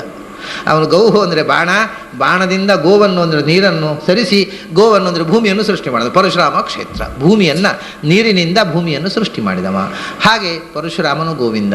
ಗೌಹು ಅಂತಂದರೆ ವಾಣಿ. ಬ್ರಹ್ಮಾದಿ ದೇವತೆಗಳಿಂದ ಸ್ತುತನಾದರೂ ಕೂಡ ಕೋಪ ತಗ್ಗದೇ ಇದ್ದಾಗ ಪ್ರಹ್ಲಾದನಿಂದ ಸ್ತುತನಾಗಿ ಶಾಂತನಾದ ನರಸಿಂಹ ಗೋವಿಂದ. ಆಮೇಲೆ ಗೌಹು ಅಂತಂದರೆ ಬಾಣ ಅಂತ ಹೇಳಿದೆ, ಗೌಹು ಅಂತಂದರೆ ನೀರು ಅಂತ ಹೇಳಿದೆ. ರಾಮಾವತಾರದಲ್ಲಿ ಗೌಹು ಅಂದರೆ ನೀರು, ಸಮುದ್ರವನ್ನು ದಾಟಿ ಗೋವಿನಿಂದ ಬಾಣದಿಂದ ರಾವಣನನ್ನು ಕೊಂದವ ಗೋವಿಂದ. ಆಮೇಲೆ ಕೃಷ್ಣಾವತಾರದಲ್ಲಿ ಗೋವುಗಳಂದ್ರೆ ಗೋವುಗಳೇ, ಅವುಗಳನ್ನು ತುರು ಕಾಯ್ದವ, ಹಸುಗಳನ್ನು ಕಾಯ್ದ ಗೋವಿಂದ. ಹೀಗೆ ಇವೆಲ್ಲ ಆಯಾ ಅವತಾರದ ಕಥೆಯನ್ನು ಸುಂದರವಾಗಿ ಹೆಣೆದು ಹೇಳತಕ್ಕಂಥ ಶಬ್ದ ಇದು. ಮೂಲರೂಪ ಸಮಷ್ಟಿಯಾಗಿ ಭೂಮಿಗಿಳಿದು ಬಂದ ರೂಪ, ಭೂಮಿಗಿಳಿದು ಬಂದ ರೂಪದಲ್ಲಿ ದಶರೂಪಗಳನ್ನು ಬುದ್ಧ ಅವನು ಗೋವಿಂದ. ಯಾಕೆ ಅಂತಂದರೆ ಗೋವುಗಳು ಅಂದರೆ ಇಲ್ಲಿ ಶಬ್ದಗಳು ಅಂತ ಅರ್ಥ. ಶಬ್ದಗಳನ್ನು ಅವನು ಅಂದರೆ ಭಗವಂತನಿಗೆ ಹೊಸ ಶಬ್ದಗಳನ್ನು ಕೊಟ್ಟವ. ಏನು, ಈ ಜಗತ್ತು ಕ್ಷಣಿಕ ಅಂದ, ಜಗತ್ತು ಶೂನ್ಯ ಅಂದ, ದೇವರು ಅಂತಂದರೆ ಶೂನ್ಯ ಅಂತ ಅವನು ಶಿಷ್ಯರು ತಿಳ್ಕೊಂಡು ಸರ್ವಂ ಶೂನ್ಯಂ ಅಂತಂದರೆ ಏನೂ ಇಲ್ಲ, ಕೊನೆಗೆ ಉಳಿಯುವಂತಹದ್ದು ಶೂನ್ಯ ಅಂತ. ಶೂನ್ಯ ಅಂತ ಅನ್ನುವ ಶಬ್ದವನ್ನು ಭಗವಂತನಿಗೆ ಕೊಟ್ಟವನು ಬುದ್ಧನೇ. ಬುದ್ಧ ಒಂದು ಹೆಸರು ಕೊಟ್ಟ ದೇವರಿಗೆ, ಹೊಸ ಹೆಸರು. ಅಂದರೆ ಕೊಟ್ಟ ಅಂದರೆ ಜನರಿಗೆ ತಿಳಿಸಿಕೊಟ್ಟ, ಕೊಡುವುದನ್ನು ತಿಳಿಸಿಕೊಡೋದು ಅಷ್ಟೇ. ಏನು ಶೂನ್ಯ ಅಂತ ಅನ್ನುವ ಹೆಸರನ್ನು, ಪ್ರಶಾಂತ ವಿದ್ಯೆ, ಗೌಹು ಅಂದರೆ ವಿದ್ಯೆ, ಅದನ್ನು ಕೊಟ್ಟ ದೇವತೆಗಳಿಗೆ ಕೊಟ್ಟವ. ಪ್ರಶಾಂತ ವಿದ್ಯೆಯ ಮೂಲಕ ಅಪೂರ್ವವಾದಂಥ ಅಧ್ಯಾತ್ಮ ವಿದ್ಯೆಯನ್ನು ದೇವತೆಗಳಿಗೆ ಕೊಟ್ಟವ ಬುದ್ಧ ಸಿದ್ಧಾಂತಕ್ಕೆ ಆಚಾರ್ಯರು ಪ್ರಶಾಂತ ವಿದ್ಯೆ ಅಂತ ಹೇಳ್ತಾರೆ. ಅವನು ಶೂನ್ಯ ಅಂತ ಹೇಳಿದ. ದೇವರು ಅಂದರೆ ಶೂನ್ಯ ಅಂತ. ನಾವು ಬೆಳಗ್ಗೆ ಹೇಳಿಲ್ಲ ದೇವರು ಅಂದರೆ ಅಸತ್ತು ಅಂತ. ಯಾರಾದ್ರು ಕೇಳಿದ್ರೆ ಏನು ಹೇಳ್ಯಾರು? ದೇವರನ್ನು ಅಸತ್ತು ಅಂತ ಹೇಳ್ತಾರೆ. ಯಾಕ್ರಿ ಇವರು ಏನು ವೇದಾಂತ, ಇವರು ದೇವರನ್ನು ಅಸತ್ತು ಅಂತ ಹೇಳೋರು ಏನು ವೇದಾಂತ? ಹಾಗೆ ದೇವರು ಶೂನ್ಯ. ಶೂನ ಅಂದರೆ ಏನು? ಶಾ ಅಂದರೆ ಆನಂದ. ಶಾದಿಂದ ಊನರಾದವರು ಅಂದರೆ ನಾವು ಆನಂದ ಊನರು, ಊನಾನಂದರು, ಆನಂದ ಇಲ್ಲದೇ ಇದ್ದವರು. ನಮ್ಮನ್ನು ಯಾ ಅಂದರೆ ನೇಮಿಸುವವನು ಯಾನು? ಅವನು ಶೂನ್ಯ. ಆದ್ದರಿಂದ ಆನಂದದಿಂದ ಯಾರು ಊನರೋ ಅಲ್ಪಾನಂದರೋ ಅವರನ್ನು ನೇಮಿಸ್ತಕ್ಕಂಥ ಶಕ್ತಿಯನ್ನು ಶೂನ್ಯ ಅಂತ. ಇದು ಬುದ್ಧನ ಅರ್ಥ. ಆದರೆ ಬೌದ್ಧರಿಗೆ ಈ ಅರ್ಥ ಆಗಲಿಲ್ಲ, ಅವ್ರಿಗೆ ಏನೇನೋ ಅರ್ಥ ಆಯಿತು. ಅದಕ್ಕೆ ಯಾರು ಏನು ಮಾಡಲಿಕ್ಕಾಗತ್ತೆ? ಈ ವಿದ್ಯಾರ್ಥಿ ದಡ್ಡನಾದರೆ ಅದಕ್ಕೆ ಉಪಾಧ್ಯಾಯರನ್ನು ಬೈದು ಏನು ಉಪಯೋಗ? ಅವನು ತಪ್ಪು ತಿಳ್ಕೊಂಡ್ರೆ ನಮ್ಮ ಗುರುಗಳೇ ಹಾಗೆ ಹೇಳಿದ್ದು ಅಂತೇಳಿ ಗುರುಗಳನ್ನು ಬೈದರೆ ಏನು ಮಾಡಬೇಕು? ಹೇಳೋರು ಪಾಠ ಚೆನ್ನಾಗಿ ಹೇಳಿರ್ತಾರೆ, ಕೇಳುವವರು ತಪ್ಪಾಗಿ ತಿಳ್ಕೊಂಡ್ರೆ ಹೇಳೋರು ಏನು ಮಾಡಬೇಕು? ವಿತರತೆ ಗುರು ಪ್ರಾಜ್ಞೆ ವಿದ್ಯಾಂ ಯಥೈವ ತಥಾ ಜಡೆ ಅಂತ ಇದು ಬಹುಭೂತಿ ಹೇಳಿದ ಮಾತು. ವಿತರತಿ ಗುರು ಪ್ರಾಜ್ಞೆ ವಿದ್ಯಾಂ ಯಥೈವ ತಥಾ ಜಡೆ. ಬುದ್ಧಿವಂತನಿಗೆ ಹೇಗೆ ಹಾಗೆ ದಡ್ಡನಿಗೂ ಅಷ್ಟೇ ಪಾಠ ಹೇಳ್ತಾರೆ ಗುರುಗಳು. ಆದರೆ ಬುದ್ಧಿವಂತನಿಗೆ ಅರ್ಥ ಆಗುತ್ತೆ, ದಡ್ಡನಿಗೆ ಅರ್ಥ ಆಗುವುದಿಲ್ಲ. ಅದೇನು ಮಾಡೋದು? ಅದು ಎದುರಿನಲ್ಲಿ ರಿಫ್ಲೆಕ್ಟ್ ಆಗುವಂಥ ರಿಫ್ಲೆಕ್ಟರ್ನ ದೋಷ ಅಂತ ಹೇಳ್ತಾರೆ. ಎದುರಿನಲ್ಲಿ ಪ್ರಭವತಿ ಮಣಿರ್ಬಿಂಬಗ್ರಾಹೇ ನಮೃದಾಂಶಯ. ಎದುರಿನಲ್ಲಿ ಮಣಿ ಇಟ್ಟರೆ ಅದರಲ್ಲಿ ರಿಫ್ಲೆಕ್ಟ್ ಆಗುತ್ತೆ, ಎದುರಲ್ಲಿ ಮಣ್ಣನ್ನು ಮುದ್ದೆ ಇಟ್ಟರೆ ರಿಫ್ಲೆಕ್ಟ್ ಆಗೋದಿಲ್ಲ. ಅದರಿಂದ ಮಣಿಯಂಥ ಟ್ರಾನ್ಸ್ಪೇರೆಂಟ್ ಮೈಂಡ್ ಇದ್ದವನಿಗೆ ರಿಫ್ಲೆಕ್ಟ್ ಆಗುತ್ತೆ. ಒಳಗೆ ಮಣ್ಣಿನ ಮುದ್ದೆ ಬೈ ಹುಲ್ಲು ಇದ್ದರೆ ಅದು ರಿಫ್ಲೆಕ್ಟ್ ಆಗೋದಿಲ್ಲ. ಅದಕ್ಕೆ ಗುರು ಏನು ಮಾಡಬೇಕು ಅಂತ ಹೇಳ್ತಾನೆ ಬಹುಭೂತಿ. ಹಾಗೆ ಆ ಅರ್ಥ ಆಗದೇ ಇದ್ದರೆ ಬುದ್ಧನ ತಪ್ಪಲ್ಲ ಅದು. ಬುದ್ಧ ಹೇಳಿದ್ದು ಶೂನ್ಯ ಅಂತ, ಎಲ್ಲ ಶೂನ್ಯ. ಈ ದುಃಖ ಪೂರ್ಣವಾಗಿರತಕ್ಕಂಥ ಶೂನರು, ಆನಂದಹೀನರಾಗಿ ದುಃಖದಲ್ಲಿರತಕ್ಕಂಥ ಜಗತ್ತಿಗೆ ನಿಯಾಮಕನಾಗಿರತಕ್ಕವ ಭಗವಂತ. ಅದರಿಂದ ಶೂನ್ಯ ಅಂಥೇಳಿ. ಹೀಗೆ ಈ ಪ್ರಶಾಂತ ವಿದ್ಯೆ ಅನ್ನತಕ್ಕಂಥ ಗೌಹು ಅಂದರೆ ವಿದ್ಯೆ, ಜ್ಞಾನ, ಅದನ್ನು ದೇವತೆಗಳಿಗೆ ಕೊಟ್ಟವ. ಅದರಿಂದ ಬುದ್ಧ ಗೋವಿಂದ. ವೇದ ಮಾರ್ಗ ಸಂಪೂರ್ಣ ನಷ್ಟವಾದಾಗ ಮತ್ತೆ ಕಲ್ಕಿಯಾಗಿ ಒಂದು ಗೌಹು ಅಂದರೆ ವೇದವಿದ್ಯೆಯನ್ನು ಮತ್ತೆ ಜಗತ್ತಿಗೆ ಕೊಟ್ಟವ ಕಲ್ಕಿ ಗೋವಿಂದ. ಹೀಗೆ ಇದು ಮೂಲರೂಪದಿಂದ ಭೂಮಿಗೆ ಇಳಿದು ಬಂದ ಅನಂತ ಅವತಾರ ರೂಪ ಮತ್ತು ಆ ಅವತಾರ ರೂಪಗಳ ಒಂದೊಂದು ಅವತಾರದ ಕಥೆಯನ್ನು ಕೂಡ ವಿವರಿಸಿ ಹೇಳತಕ್ಕಂಥ ಒಂದು ಅಪೂರ್ವ ಶಬ್ದ. ಅದಕ್ಕೋಸ್ಕರ ಆ ಶಬ್ದವನ್ನು ಇಲ್ಲಿ ಬಳಸಿದ್ದಾರೆ. ಭಗವಂತನನ್ನು ಇಲ್ಲಿ ಯಾಕೆ ಅಂದರೆ ನೋಡಿ, ಇಲ್ಲಿ ಪಂಚಭೂತಗಳ ಪೂಜೆ. ಗೌಹು ಅಂದರೆ ಶಬ್ದ, ಆಕಾಶಕ್ಕೆ ಸಂಬಂಧಪಟ್ಟ ಸ್ಪರ್ಶ ಶಬ್ದವೂ ಇದೆ ಗೌಹು ಅಂತಂದರೆ. ರೂಪವನ್ನು ನೋಡ್ತಕ್ಕಂಥ ಕಣ್ಣು ಗೌಹು ಅಂದರೆ ಕಣ್ಣು, ಗೌಹು ಅಂದರೆ ಕಿರಣ, ಗೌಹು ಅಂದರೆ ಬೆಳಕು, ಗೌಹು ಅಂದರೆ ನೀರು, ಗೌಹು ಅಂದರೆ ಭೂಮಿ, ಗೌಹು ಅಂದರೆ ಸ್ವರ್ಗ. ಅಂದರೆ ಈ ಪಂಚಭೂತಗಳಿಗೆ ಸಂಬಂಧಪಟ್ಟ ಎಲ್ಲ ಮುಖಗಳನ್ನು ಒಳಗೊಂಡದ್ದು. ಇಲ್ಲಿ ಅದನ್ನು ಪಂಚಭೂತಗಳನ್ನೇ ದ್ಯಾವಾ ಪೃಥ್ವಿಗಳಲ್ಲಿ ಇರತಕ್ಕ ಎಲ್ಲವನ್ನೂ ಭಗವಂತನ ಆರಾಧನೆಯ ದ್ರವ್ಯ ಅಂತ ತಿಳ್ಕೊಂಡ್ರು. ಆ ಎಲ್ಲ ಅರ್ಥವನ್ನು ಹೇಳ್ತಕ್ಕ ಶಬ್ದ ಗೋ ಶಬ್ದ. ಸಂಸ್ಕೃತದಲ್ಲಿ ಗೋ ಅನ್ನೋದಕ್ಕೆ ಅನೇಕ ಅರ್ಥಗಳು. ಗೌಹು ಅಂದರೆ ಆಕಾಶಕ್ಕೆ ಸಂಬಂಧ, ಆಕಾಶ ಅಂತಲೂ ಅರ್ಥ, ಗೌ ಅಂದರೆ ಶಬ್ದ ಅಂತಲೂ ಅರ್ಥ. ಗೌಹು ಅಂದರೆ ರೂಪ ಅಂತ ಅರ್ಥ, ಗೌಹು ಅಂದರೆ ಕಣ್ಣು ಅಂತ ಅರ್ಥ, ಗೌಹು ಅಂದರೆ ಪೃಥ್ವಿ ಅಂತ ಅರ್ಥ, ಗೌಹು ಅಂದರೆ ಹಸು ಅಂತ ಅರ್ಥ, ಗೌಹು ಅಂದರೆ ನೀರು ಅಂತ ಅರ್ಥ, ಗೌಹು ಅಂದರೆ ಬಾಣ ಅಂತ ಅರ್ಥ, ಗೌಹು ಅಂದರೆ ಬೆಳಕು, ಗೌಹು ಅಂದರೆ ಕಿರಣ. ಏನೇನು ಬೇಕೋ ಆ ಎಲ್ಲ ಅರ್ಥಗಳು ಆ ಶಬ್ದಗಳು ತುಂಬಿದ್ದಾರೆ ಪ್ರಾಚೀನರು. ಅಂದರೆ ಇದನ್ನು ಎಷ್ಟು ವಿಧದಿಂದ ಭಗವಂತನ ಅನೇಕ ಅವತಾರಗಳಿಗೆ ಇದನ್ನು ಸಂಬಂಧಪಟ್ಟು ಈ ರೂಪಗಳನ್ನು, ಈ ನಾಮದಿಂದ ಅನೇಕ ಅನಂತ ರೂಪಗಳ ಚಿಂತನೆ ಮಾಡಬಹುದು. ಅಂದರೆ ಇದು ಉದಾಹರಣೆ. ಬಾಂದಳದಲ್ಲಿ ಭಗವಂತನ ಪೂಜೆ, ಬಾಂದಳದಲ್ಲಿ ಶಬ್ದ, ಅದರಲ್ಲಿ ಒಂದು ಶಬ್ದ ಗೋವಿಂದ. ಈ ಒಂದು ಶಬ್ದವನ್ನು ನೀವು ಅರ್ಥಾನುಸಂಧಾನ ಮಾಡ್ತಾ ಹೋಗ್ರಿ, ಮಾಡ್ತಾ ಹೋದರೆ ಮುಗಿಯದಷ್ಟು ಅರ್ಥ ಆ ಒಂದರಲ್ಲಿ ಹುಡುಕ್ಲಿಕ್ಕೆ ಬರುತ್ತೆ. ಅದನ್ನೇ ಅನಂತ ಬಗೆಯ ಹೊಸತನದಿಂದ ಬಗೆ ಬಗೆಯ ನೂತನದಿ ಸಂದಣಿಸಿಹವು. ಒಂದು ಶಬ್ದ ತಗೊಳ್ರಿ ನೀವು. ಇದರಲ್ಲಿ ಪಂಚಭೂತಗಳಲ್ಲಿ ಮೊದಲನೇದು ಆಕಾಶ, ಅದರದ್ದು ಒಂದು ಶಬ್ದ ಗೋವಿಂದ. ಈ ಒಂದು ಶಬ್ದದ ಅರ್ಥವನ್ನು ಚಿಂತನೆ ಮಾಡ್ತಾ ಹೋದರೆ ಮುಗಿಯದಷ್ಟು ಅರ್ಥಗಳು ಅದರಿಂದ ಹೊರಡ್ತವೆ. ಆ ಮುಗಿಯೋದೇ ಇಲ್ಲ, ಒಂದು ಪೂಜೆ ಮುಗಿಯೋದಿಲ್ಲ, ಮತ್ತೊಂದು ಪೂಜೆ ಪ್ರಾರಂಭ ಮಾಡಲಿಕ್ಕೆ ಒಂದು ಆಯುಷ್ ಸಾಕಾಗೋದಿಲ್ಲ. ಹೀಗೆ ಗೋವಿಂದನ ಅರ್ಚಿಸಿ ನೋಡು ನಲಿ ನಲಿದಾಡು ಕೊಂಡಾಡು ಅಂತ ಒಂದು ಬಗೆಯ ಪೂಜೆಯನ್ನು ಹೇಳಿದರು. ಇನ್ನೊಂದು ರೀತಿಯಿಂದ ಹೇಳ್ತಾರೆ, ಜಲಜನಾಭನ ಮೂರ್ತಿ ಮನದಲ್ಲಿ ನೆಲೆಗೊಳಿಸಿ ನಿಶ್ಚಲ ಭಕುತಿಯಲ್ಲಿ ಚಳಿ ಬಿಸಿಲು ಮಳೆಗಾಳಿಗಳ ನಿಂದಿಸದೆ ನಿತ್ಯದಲ್ಲಿ ನೆಲದಲಿಯ ಗಂಧವೇ ಸುಗಂಧವು, ಜಲವೇ ರಸ, ರೂಪವೇ ಸುದೀಪವು, ಎಲ್ಲರೂ ಚಾಮರ ಶಬ್ದ ವಾದ್ಯಗಳ ಅರ್ಪಿಸಲು ಒಲಿವ. ಹಿಂದೆ ಹೇಳಿದ್ದನ್ನೇ ಇನ್ನೊಂದು ರೀತಿಯಿಂದ ಹೇಳ್ತಾರೆ. ಜಲಜನಾಭನ ಮೂರ್ತಿ ಮನದಲ್ಲಿ ನೆಲೆಗೊಳಿಸಿ, ಮೊದಲು ಇಡೀ ಪ್ರಪಂಚವನ್ನು ನೇಮನ ಮಾಡತಕ್ಕಂಥ ಶಕ್ತಿ ನನ್ನ ಹೃದಯದಲ್ಲಿದೆ ಅನ್ನುವ ಎಚ್ಚರ ಬಾರದೆ ಯಾವ ಪೂಜೆ ಮಾಡಲಿಕ್ಕೂ ಆಗೋದಿಲ್ಲ. ಅದರಿಂದ ಜಲಜನಾಭನ ಮೂರ್ತಿ ಮನದಲ್ಲಿ ನೆಲೆಗೊಳಿಸಿ, ಇದು ಬಿಂಬಮೂರ್ತಿ ಅಲ್ಲ, ಬಿಂಬಮೂರ್ತಿ ಒಂದಿದೆ, ಧ್ಯಾನ ಮಾಡುವಾಗ ಕಾಣುವ ಮೂರ್ತಿ, ಅದನ್ನು ನೆಲೆಗೊಳಿಸಿ ಅಂದರು. ಅಂದರೆ ಧ್ಯಾನ ಅನ್ನುವುದು ಸ್ಥಿರವಾಗಿ ನಿಲ್ಲಬೇಕು, ಸಮಾಧಿ ಸ್ಥಿತಿಗೆ ಹೋಗುವಂಥ ಮಟ್ಟದ ತನಕದ ಮಾತು ಇದು.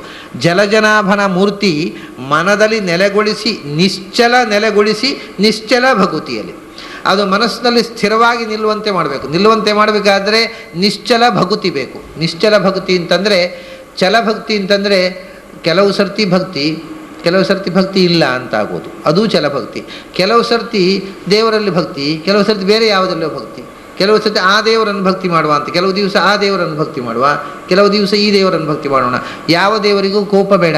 ಕೆಲವು ದಿವಸ ಶಿವನನ್ನು ಭಕ್ತಿ ಮಾಡೋಣ, ಕೆಲವು ದಿವಸ ಗಣಪತಿಯನ್ನು ಭಕ್ತಿ ಮಾಡೋಣ, ಕೆಲವು ದಿವಸ ಯೇಸು ಕ್ರಿಸ್ತನನ್ನು ಭಕ್ತಿ ಮಾಡೋಣ, ಕೆಲವು ದಿವಸ ಅಲ್ಲಾಹನನ್ನು ಭಕ್ತಿ ಮಾಡೋಣ. ಯಾರಿಗೂ ಕೋಪ ಬೇಡ. ದರ್ಗಾಕ್ಕೆ ಹೋದರೆ ಅಲ್ಲಿ ಒಂದು ಸೇವೆ ಮಾಡಿ ಬಂದು ಬಿಡೋಣ, ಕೋಪ ಬೇಡ. ಅಂದರೆ ದರ್ಗಾ ಅಂದರೆ ದೇವಸ್ಥಾನವಲ್ಲ, ಅದು ಸ್ಮಶಾನ, ಅದು ಸತ್ತ ವ್ಯಕ್ತಿಗಳನ್ನು ಹೂಳುವ ಜಾಗ. ಅದು ಕೆಲವರಿಗೆ ಅದು ದೇವಸ್ಥಾನ ಅಂತನೋ ಭ್ರಮೆ, ಅದು ಸ್ಮಶಾನ ದರ್ಗಾ ಅಂದರೆ. ದರ್ಗಾಕ್ಕೆ ಹೋದರೆ ಅಲ್ಲಿಗೂ ಕೈ ಮುಗಿದು ಒಂದು 10 ಪೈಸೆ ಹಾಕಿ ಬಿಡೋಣ.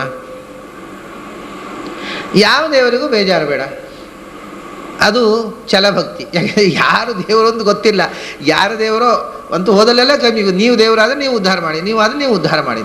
ಹೀಗೆ ಎಲ್ಲಿ ಏನು ಸಿಕ್ಕಿದರೆ, ಎಲ್ಲಿ ಏನು ಒಂದು ಗೋಪುರ ಕಂಡಿತು, ಒಂದು ಶಿಖರ ಕಂಡಿತು, ಅದಕ್ಕೆ ಹೋಗಿ ಒಂದು ಸೇವೆ ಮಾಡಿ ಬಂದರು. ನೀವು ಬೆಂಗಳೂರಿಗೆ ಹೋದರೆ ಕೆಲವು ಪೇಟೆಗಳೆಲ್ಲ ಇರ್ತವೆ, ಅಲ್ಲಿ ಎಂಥದ್ದು ಹೀರೆಕಾಯವ್ವ, ಗುಳ್ಳದವ್ವ, ಬದನೆಯವ್ವ ಎಲ್ಲ ದೇವರುಗಳಿದ್ದಾರೆ ಅಲ್ಲಿ. ಅದು ಎಲ್ಲ ಗುಳ್ಳದವ್ವ ಅಂತ ಒಂದು ದೇವರು, ಅದಕ್ಕೆ ಎಷ್ಟು ಜನ ಭಕ್ತರು. ಆಮೇಲೆ ಇನ್ನು ಇವಾಗಂತೂ ವಿಷ್ಣು ದೇವಸ್ಥಾನ ಶಿವ ದೇವಸ್ಥಾನವೋ ಅಲ್ಲ, ಬೆಂಗಳೂರಿನಲ್ಲಿ ಹೆಚ್ಚು ಪಾಪ್ಯುಲರ್ ಅದು ಶನಿದೇವರ ದೇವಸ್ಥಾನ ಅಂತ ಆಗ್ಬಿಟ್ರೆ ಭಾರಿ ಗಿರಾಕಿ ಆ ದೇವಸ್ಥಾನಕ್ಕೆ. ಯಾಕೆ ಎಲ್ಲ ಶನಿ ಹಿಡಿದವರೇ ಇರೋದು ಪೇಟೆಯಲ್ಲಿ, ಅವರಿಗೆ ಶನಿ ಕಾಟ ಇರುವಷ್ಟು ದೇವರ ಕಾಟ ಇರೋದಿಲ್ಲ ನೋಡಿ. ಹಾಗಾಗಿ ಶನಿದೇವರ ದೇವಸ್ಥಾನ ಅಂತ ಮುಗಿಯಿತು, ಭಾರಿ ಸೇವೆ.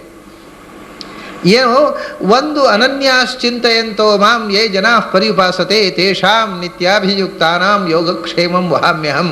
ನನ್ನನ್ನು ಅನನ್ಯವಾಗಿ ನಂಬು ಅಂತ ಹೇಳಿದ್ರೆ, ಈ ಅನನ್ಯವಾದ ನಂಬಿಕೆ ಜನರಿಗೆ ಬರ್ತಾ ಇಲ್ಲ.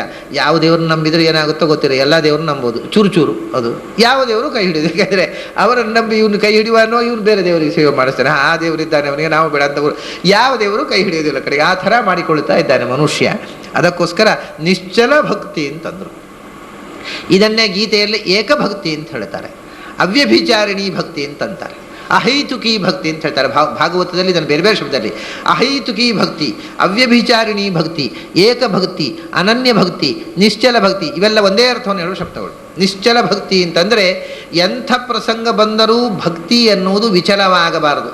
ಅಂದರೆ ಅವನು ಭಕ್ತಿ ಮಾಡಿದ, ಭಕ್ತಿ ಮಾಡ್ತಾ ಮಾಡ್ತಾ ದೇವರಲ್ಲಿ ಒಳ್ಳೆ ಭಕ್ತಿ ಅನುಕೂಲ ಇತ್ತು ಮನೆಯಲ್ಲಿ, ದೇವರ ಭಕ್ತಿ ಮಾಡಲಿ ಶುರು ಮಾಡಿದ, ಎಲ್ಲ ದಿವಾಳಿ ಎದ್ದ. ನೋಡಿದ್ರ ದೇವರ ಭಕ್ತಿ ಮಾಡಿದ್ರೆ ಸರ್ವಸ್ವ ಹೋಯಿತು. ಯಾಕೆ ದೇವರನ್ನ ಭಕ್ತಿ ಮಾಡಬೇಕು ಅಂತ ಶುರು ಮಾಡಿದ, ದೇವರನ್ನು ದ್ವೇಷ ಮಾಡಲಿ ಶುರು ಮಾಡಿದ.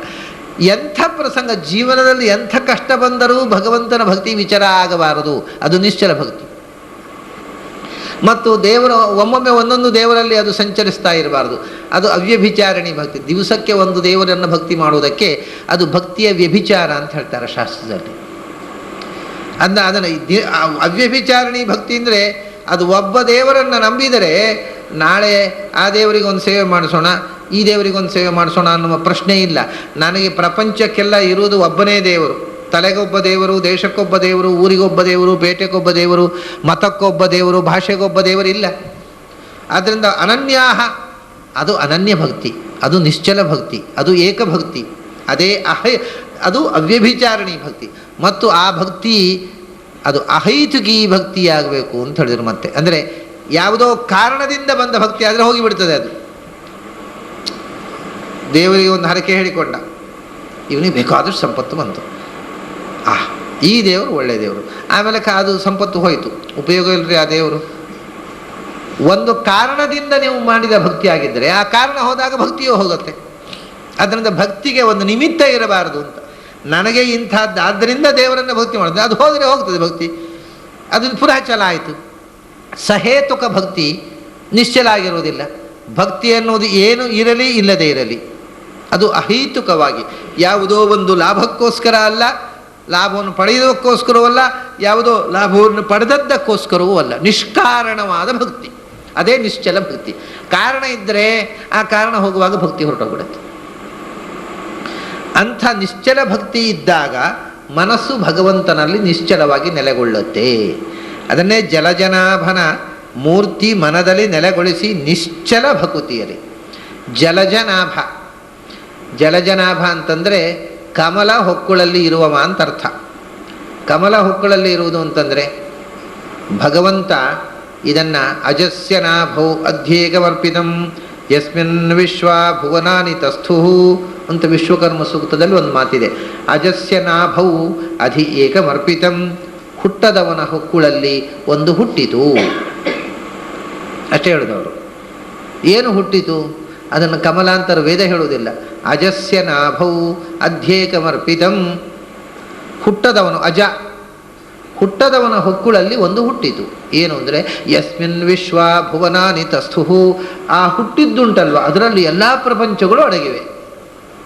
ಅಂದರೆ ಚತುರ್ದಶ ಭುವನಾತ್ಮಕವಾದ ಕಮಲ ಅಂತಾಯ್ತು. ಈಗ ಅದನ್ನೇ ಪುರಾಣದಲ್ಲಿ ಹೇಳಿದರು, ಅಜಸ್ಯ ನಾಭಾವಿತಿ ಯಸ್ಯ ನಾಭೇ ಅಭೂಚ್ಛ್ರುತೆ ಪುಷ್ಕರಂ ಲೋಕಸಾರಂ. ಇಡೀ ಚತುರ್ದಶ ಭುವನಾತ್ಮಕವಾಗಿರ್ತಕ್ಕಂಥ ಬ್ರಹ್ಮಾಂಡವನ್ನೇ ನಾವು ಕಮಲ ಅಂತ ಹೇಳೋದು. ಅದರಿಂದ ಯಾವುದೋ ಒಂದು ಕಮಲವೇ ಠಣ್ಣ ಅಂತ ಮೇಲಕ್ಕೆ ಬಂತು ಅಂತ ತಿಳ್ಕೊಬಿಡ್ರಿ, ಅದು ಕಮಲ ಅಲ್ಲ, ಅದು ಚತುರ್ದಶ ಭುವನವನ್ನು ನಾವು ಅದನ್ನು ಆಲಂಕಾರಿಕವಾಗಿ ಕಮಲ ಅಂತೇವೆ ಎಂದರು. ಚತುರ್ದಶ ಅಭೂಚ್ಛ್ರುತೇ ಪುಷ್ಕರಂ ಲೋಕಸಾರಂ. ತಸ್ಮೈ ನಮೋ ವ್ಯಸ್ತ ಸಮಸ್ತ ವಿಶ್ವ ವಿಭೂತಯೇ ವಿಷ್ಣವೇ ಲೋಕಕರ್ತೃ.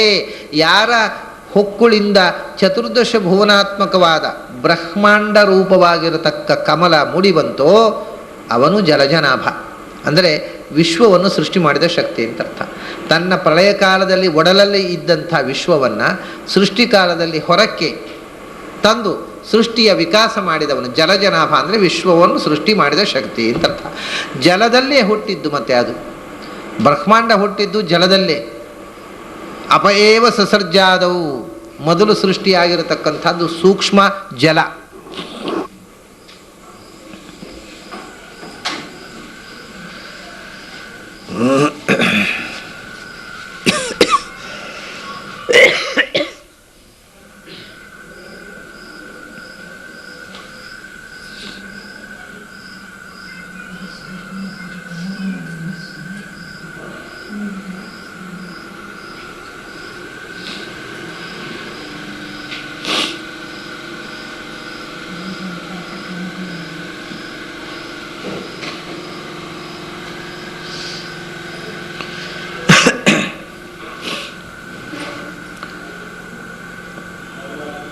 ಪ್ರಪಂಚದಲ್ಲಿ ಮೊದಲು ಸೃಷ್ಟಿಯಾದದ್ದು ಸೂಕ್ಷ್ಮ ಜಲ. ಅಂದರೆ ಪ್ರಕೃತಿಯ ಸೂಕ್ಷ್ಮ ಸ್ಥಿತಿಯನ್ನೇ ಜಲ ಅಂತ ಹೇಳೋದು ಅವರು. ಮೊದಲು ಇದ್ದದ್ದು ಅದೇ ಅಲ್ವಾ, ಪ್ರಳಯ ಕಾಲದಲ್ಲಿ ಏನಿತ್ತು ಅಂದರೆ ನೀರು ಹೊತ್ತು ಅಂತ, ಪ್ರಕೃತಿಯ ಸೂಕ್ಷ್ಮ ಸ್ಥಿತಿ, ಅದರಿಂದ ಸ್ಥೂಲವಾಗಿರತಕ್ಕಂಥ ಪ್ರಪಂಚದ ಸೃಷ್ಟಿ. ಅದನ್ನ ಬ್ರಹ್ಮಾಂಡ ಸೂಕ್ಷ್ಮ ಜಲದಿಂದ ಹುಟ್ಟಿದ್ದು. ಅಂದರೆ ಮೊದಲು ನೀರು, ನೀರಿನಿಂದ ಹುಟ್ಟಿದ್ದು ಬ್ರಹ್ಮಾಂಡ. ಮತ್ತು ಬ್ರಹ್ಮಾಂಡ ಯಾವ ಸ್ಥೂಲವೂ ಅಷ್ಟೇ. ಈ ಪೃಥ್ವಿ ಆದರೂ ಮೊದಲು ಸೃಷ್ಟಿಯಾದ್ಯಾವುದು? ಅಗ್ನೇರಾಪಹ ಅದ್ಭ್ಯ ಪೃಥಿವೀ, ನೀರು, ನೀರೇ ಘನವಾದಾಗ ಮಣ್ಣಾಯಿತು, ಮಣ್ಣು ಮತ್ತಷ್ಟು ಘನವಾದಾಗ ಕಲ್ಲಾಯಿತು, ಕಲ್ಲು ಮತ್ತಷ್ಟು ಘನವಾದಾಗ ಗ್ರೆನೇಟ್ ಆಯಿತು, ವಜ್ರವಾಯಿತು, ಹರಳಾಯಿತು. ಎಲ್ಲ ಅದು ಮತ್ತೆ ಮತ್ತೆ ಕಾಲದಲ್ಲಿ ಎಷ್ಟೋ ಕೋಟಿ ಮಿಲಿಯಾಂತರ ವರ್ಷಗಳಾದಾಗ ಗಟ್ಟಿಯಾಗಿ ಬಂಡೆಗಲ್ಲಾಯಿತು, ವಜ್ರವಾಯಿತು, ಹರಳಾಯಿತು, ಮತ್ತೊಂದಾಯಿತು. ಅದನ್ನು ಮೊದಲು ದ್ರವವಾಗಿತ್ತು, ದ್ರವವೇ ಘನವಾಯಿತು. ಅದರಿಂದ ಅದನ್ನು ನೀರಿನಿಂದ, ದ್ರವದಿಂದ ಘನವಾದಂಥ ಪ್ರಪಂಚ ಜಲಜ ಅಂತ. ಅದನ್ನು ಜಲಜ ಅಂತ ಕರೆಯುವುದಕ್ಕೆ ಕಾರಣ ಅದು ಮೊದಲು ದ್ರವವಾಗಿದ್ದು ಮತ್ತೆ ಗಟ್ಟಿಯಾದದ್ದು. ಅಂಥ ಜಲಜವಾಗಿರತಕ್ಕಂಥ ವಿಶ್ವವನ್ನು ತನ್ನ ನಾಭಿಯಿಂದ ಹೊರಕ್ಕೆ ಸೃಷ್ಟಿ ಮಾಡಿದವ, ಇಡೀ ಬ್ರಹ್ಮಾಂಡವನ್ನು ಸೃಷ್ಟಿ ಮಾಡಿದ ಶಕ್ತಿ. ಬ್ರಹ್ಮಾಂಡದ ಮೊದಲ ಜೀವನನ್ನು, ಚತುರ್ಮುಖನನ್ನು ಸೃಷ್ಟಿ ಮಾಡಿದ ಶಕ್ತಿ. ಆದ್ದರಿಂದ ಭಗವಂತನನ್ನು ಜಲಜನಾಭ ಅಂತ ಕರೀತಾರೆ. ಜಲಜನಾಭನ ಮೂರ್ತಿ ಮನದಲ್ಲಿ ನೆಲೆಗೊಳಿಸಿ ನಿಶ್ಚಲ ಭಕುತಿಯಲ್ಲಿ ಚಳಿ ಬಿಸಿಲು ಮಳೆಗಾಳಿಗಳ ನಿಂದಿಸದೆ ನಿತ್ಯದಲ್ಲಿ ಅಂತ. ಈ ಪಂಚಭೂತಗಳನ್ನು ಹಿಂದೆ ಹೇಳಿದಲ್ಲ, ಆಕಾಶವೇ ಮೊದಲಾದಲ್ಲಿ ಭಗವಂತನ ಪೂಜೆ ಮಾಡುವುದು ಅಂತ. ಅದರ ಇನ್ನೊಂದು ಮುಖ ಹೇಳ್ತಾರೆ. ಪೂಜೆ ಮಾಡುವುದು ಅಂತಂದರೆ ನಮಗೆ ಪಂಚಭೂತಗಳಿಂದ ತೊಂದರೆಗಳೂ ಆಗುತ್ತೆ. ಅದರಲ್ಲಿ ಬರತಕ್ಕಂಥ 5 ಮುಖಗಳು ಅದರ ಆರಾಧನೆಯನ್ನು ಹೇಳಿದೆ. ಇನ್ನೊಂದು ಏನಂದರೆ ಪಂಚಭೂತಗಳಿಂದ ತೊಂದರೆಗಳಾಗತ್ತೆ. ಅದೇನು ಅಂದರೆ ಚಳಿ ಬಿಸಿಲು ಮಳೆ ಗಾಳಿ ಇವೆಲ್ಲ ಪಂಚಭೂತಾತ್ಮಕವಾದ ಪ್ರಪಂಚದಲ್ಲಿ ನಮಗೆ ಬರತಕ್ಕ ತೊಂದರೆಗಳು. ಚಳಿಗಾಲದಲ್ಲಿ ಮೈ ಕೊರೆಯುವ ಚಳಿ, ಆವಾಗ ಚಳಿ ತಡೀಲಿಕ್ಕಾಗುವುದಿಲ್ಲ. ಕರೆಂಟ್ ಹೋದರೆ ಸೆಕೆ ತಡೆಯಲಿಕ್ಕಾಗುವುದಿಲ್ಲ. ಬಿಸಿಲು, ಸೆಕೆ, ಉರಿ. ಮಳೆ ಬಂದಾಗ ಮಳೆ ತಡ್ಕೊಳ್ಳಿಕ್ಕಾಗುವುದಿಲ್ಲ. ಗಾಳಿ ಬೀಸಿದಾಗ, ಗಾಳಿ ಬೀಸಿತು ಅಂದರೆ ಒಂದು ಕಡೆಯಿಂದ ಒಂದು ಕಡೆಗೆ ತೆರೆಗಳು ಎದ್ದು ಊರೂರುಗಳು ಗಾಳಿಗೆ, ಸಮುದ್ರ ಉಕ್ಕೇರಿ, ನದಿಗಳು ಉಕ್ಕೇರಿ ಊರುಗಳೇ ನಾಶವಾಗುವುದುಂಟು. ಮಳೆಗಳಲ್ಲಿ ಊರುಗಳೇ ಕೊಚ್ಚಿ ಹೋಗುವುದುಂಟು. ಇದೆಲ್ಲವೂ ಮನುಷ್ಯನಿಗೆ ಪ್ರಕೃತಿಯ ಪ್ರಕೋಪ. ಇದು ಎಲ್ಲವೂ ಪಂಚಭೂತಗಳದ್ದೇ ಪ್ರಕೋಪ. ಮಣ್ಣು, ನೀರು, ಬೆಂಕಿ. ಬೆಂಕಿಯ ಪ್ರಕೋಪದಿಂದ ಬಿಸಿಲು, ಉಷ್ಣ. ನೀರಿನ ಪ್ರಕೋಪದಿಂದ ಮಳೆ, ತಡೆಯಲಾರದಂಥ ನೆರೆ ಬಂದು ಊರೂರುಗಳು ಮುಳುಗಿ ಹೋಗುವುದು. ಗಾಳಿ ಬೀಸಿದಾಗ ಬಿರುಗಾಳಿಯಿಂದ ಅದು ಮತ್ತು ಭಯಂಕರ. ಬಿರುಗಾಳಿ ಅನ್ನೋದು ಏನು ಮಾಡುತ್ತೆ ಅಂದರೆ ಈಗ ಬೆಂಕಿ, ನೀರು, ಇದು ಒಂದು ಬೆಂಕಿ ಅನ್ನುವಂಥದ್ದನ್ನು, ನೀರಿನ ಪ್ರಕೋಪವನ್ನು ಸಹಿಸಿಕೊಳ್ಳಬಹುದು. ಅದಕ್ಕಿಂತ ಭೀಕರ ಬೆಂಕಿಯ ಪ್ರಕೋಪ. ಯಾಕೆಂದರೆ ನೀರಿನ ಪ್ರಕೋಪ ಆದರೆ ನೀರು ಒಂದಕ್ಕಿಂತ ದೂರ ಹೋದರೆ ಸಹಿ. ಆದರೆ ಅದನ್ನು ಅಥವಾ ನೀರಿನಲ್ಲಿ ಈಜುಪಾರ ಆಗಬಹುದು. ನೀರು ನುಗ್ಗುವ ಮುಂಚೆ ನಾವು ಎಲ್ಲೋ ಓಡಿ ಹೋಗೋದು, ಅಥವಾ ದೋಣಿಯಲ್ಲಿ ಸಾಗೋದು, ಈಜುಪಾರ ಆಗೋದು, ಏನೋ ಮಾಡಬಹುದು. ಆದರೆ ನೀರಿನಲ್ಲೇ ಒಂದು ಪಕ್ಷಕ್ಕೆ ಸ್ವಲ್ಪ ಹೊತ್ತು ಇದ್ದು ಆಮೇಲೆ ಈಜಿಕೊಂಡು ಪಾರ ಆಗೋದು. ಬೆಂಕಿ ಹಾಗಲ್ಲ, ನೀರಿಗಿಂತ ಅದು ಉಗ್ರವಾಗಿರತಕ್ಕಂಥದ್ದು ಬೆಂಕಿಯ ಕೋಪ. ಬೆಂಕಿಯ ಕೋಪಕ್ಕಿಂತಲೂ ಉಲ್ಬಣ ಗಾಳಿಯ ಪ್ರಕೋಪ. ಯಾಕಂದರೆ ಗಾಳಿ ಜೋರಾಗಿ ಬೀಸಿತು ಅಂದರೆ ಆ ಗಾಳಿಯಿಂದ ಬೆಂಕಿ ಹುಟ್ಟುಕೊಳ್ಳುತ್ತೆ. ಗಾಳಿಯಿಂದ ನೆರೆ, ನೀರೆದ್ದು ಹುಚ್ಚೆದ್ದು ಮೇಲಕ್ಕೆ ಇರುತ್ತೆ. ಅದರಿಂದ ಗಾಳಿಯ ಪ್ರಕೋಪ ಅನ್ನೋದು ಬೆಂಕಿ, ನೆರೆ ಎಲ್ಲವನ್ನೂ ಸೃಷ್ಟಿ ಮಾಡುವಂಥದ್ದು. ಮತ್ತು ಗಾಳಿ ಬೀಸಲಿಕ್ಕೆ ಶುರುವಾಯಿತು ಅಂತಂದರೆ ನಮಗೆ ಏನು ಕಂಟ್ರೋಲೂ ಇಲ್ಲ. ದೊಡ್ಡ ದೊಡ್ಡ ಬಸ್ಸುಗಳನ್ನು ಗಾಳಿ ಹಾರಿಸಿ ಬಿಡಬಹುದು, ದೊಡ್ಡ ದೊಡ್ಡ ಮರಗಳನ್ನು ಗಾಳಿ ಉರುಳಿಸಿ ಬಿಡಬಹುದು. ಗಾಳಿಯ ವೇಗಕ್ಕೆ ಯಾವ ತಡೆಯೂ ಇಲ್ಲ. ಅದನ್ನ ಪ್ರಕೋಪಗಳಲ್ಲೇ ಭಯಾನಕವಾದ ಪ್ರಕೋಪ ಗಾಳಿಯ ಪ್ರಕೋಪ. ಆಕಾಶಕ್ಕೊಂದು ಕೋಪ ಬರುವುದು ಅಂತಿಲ್ಲ. ಕೋಪ ಒಂದು ಏನು ಮಾಡೋದು? ಏನು ಮಾಡ್ಲಿಕ್ಕೆ ಆಗೋದಿಲ್ಲ. ಅದಕ್ಕೆ ಆಕಾಶಕ್ಕೊಂದು ಏನೂ ಮಾಡ್ಲಿಕ್ಕೆ ಆಗೋದಿಲ್ಲ. ಕೋಪ ಬಂದರೆ ಅದು ಕೋಪ ಬಂದರೆ ನುಂಗಿಕೊಂಡು ಸುಮ್ಮನೆ ಕೂಡಬೇಕಷ್ಟೆ, ಏನು ಮಾಡ್ಲಿಕ್ಕೆ ಆಗೋದಿಲ್ಲ. ಉಳಿದವನ್ನ ಆಕರದ ಅರ್ಭಟ, ಮಣ್ಣು, ನೀರು, ಬೆಂಕಿ, ಗಾಳಿ ಇವು ಕೋಪಗೊಂಡ್ರೆ ಮಣ್ಣು, ನೀವು ಹಿಮಾಲಯ ಬದಲಿಗೆ ಹೋಗುವಾಗ ಏನು ಮೇಲಿನಿಂದ ಪರ್ವತಗಳು ಧರ ಧರ ಧರ ಧರ ಜರಿದು ಬೀಳ್ತಾ ಇರ್ತವೆ, ದಾರಿಯೇ ಮುಚ್ಚಿ ಹೋಗುತ್ತೆ. ಇದು ಮಣ್ಣಿನ ಪ್ರಕೋಪ.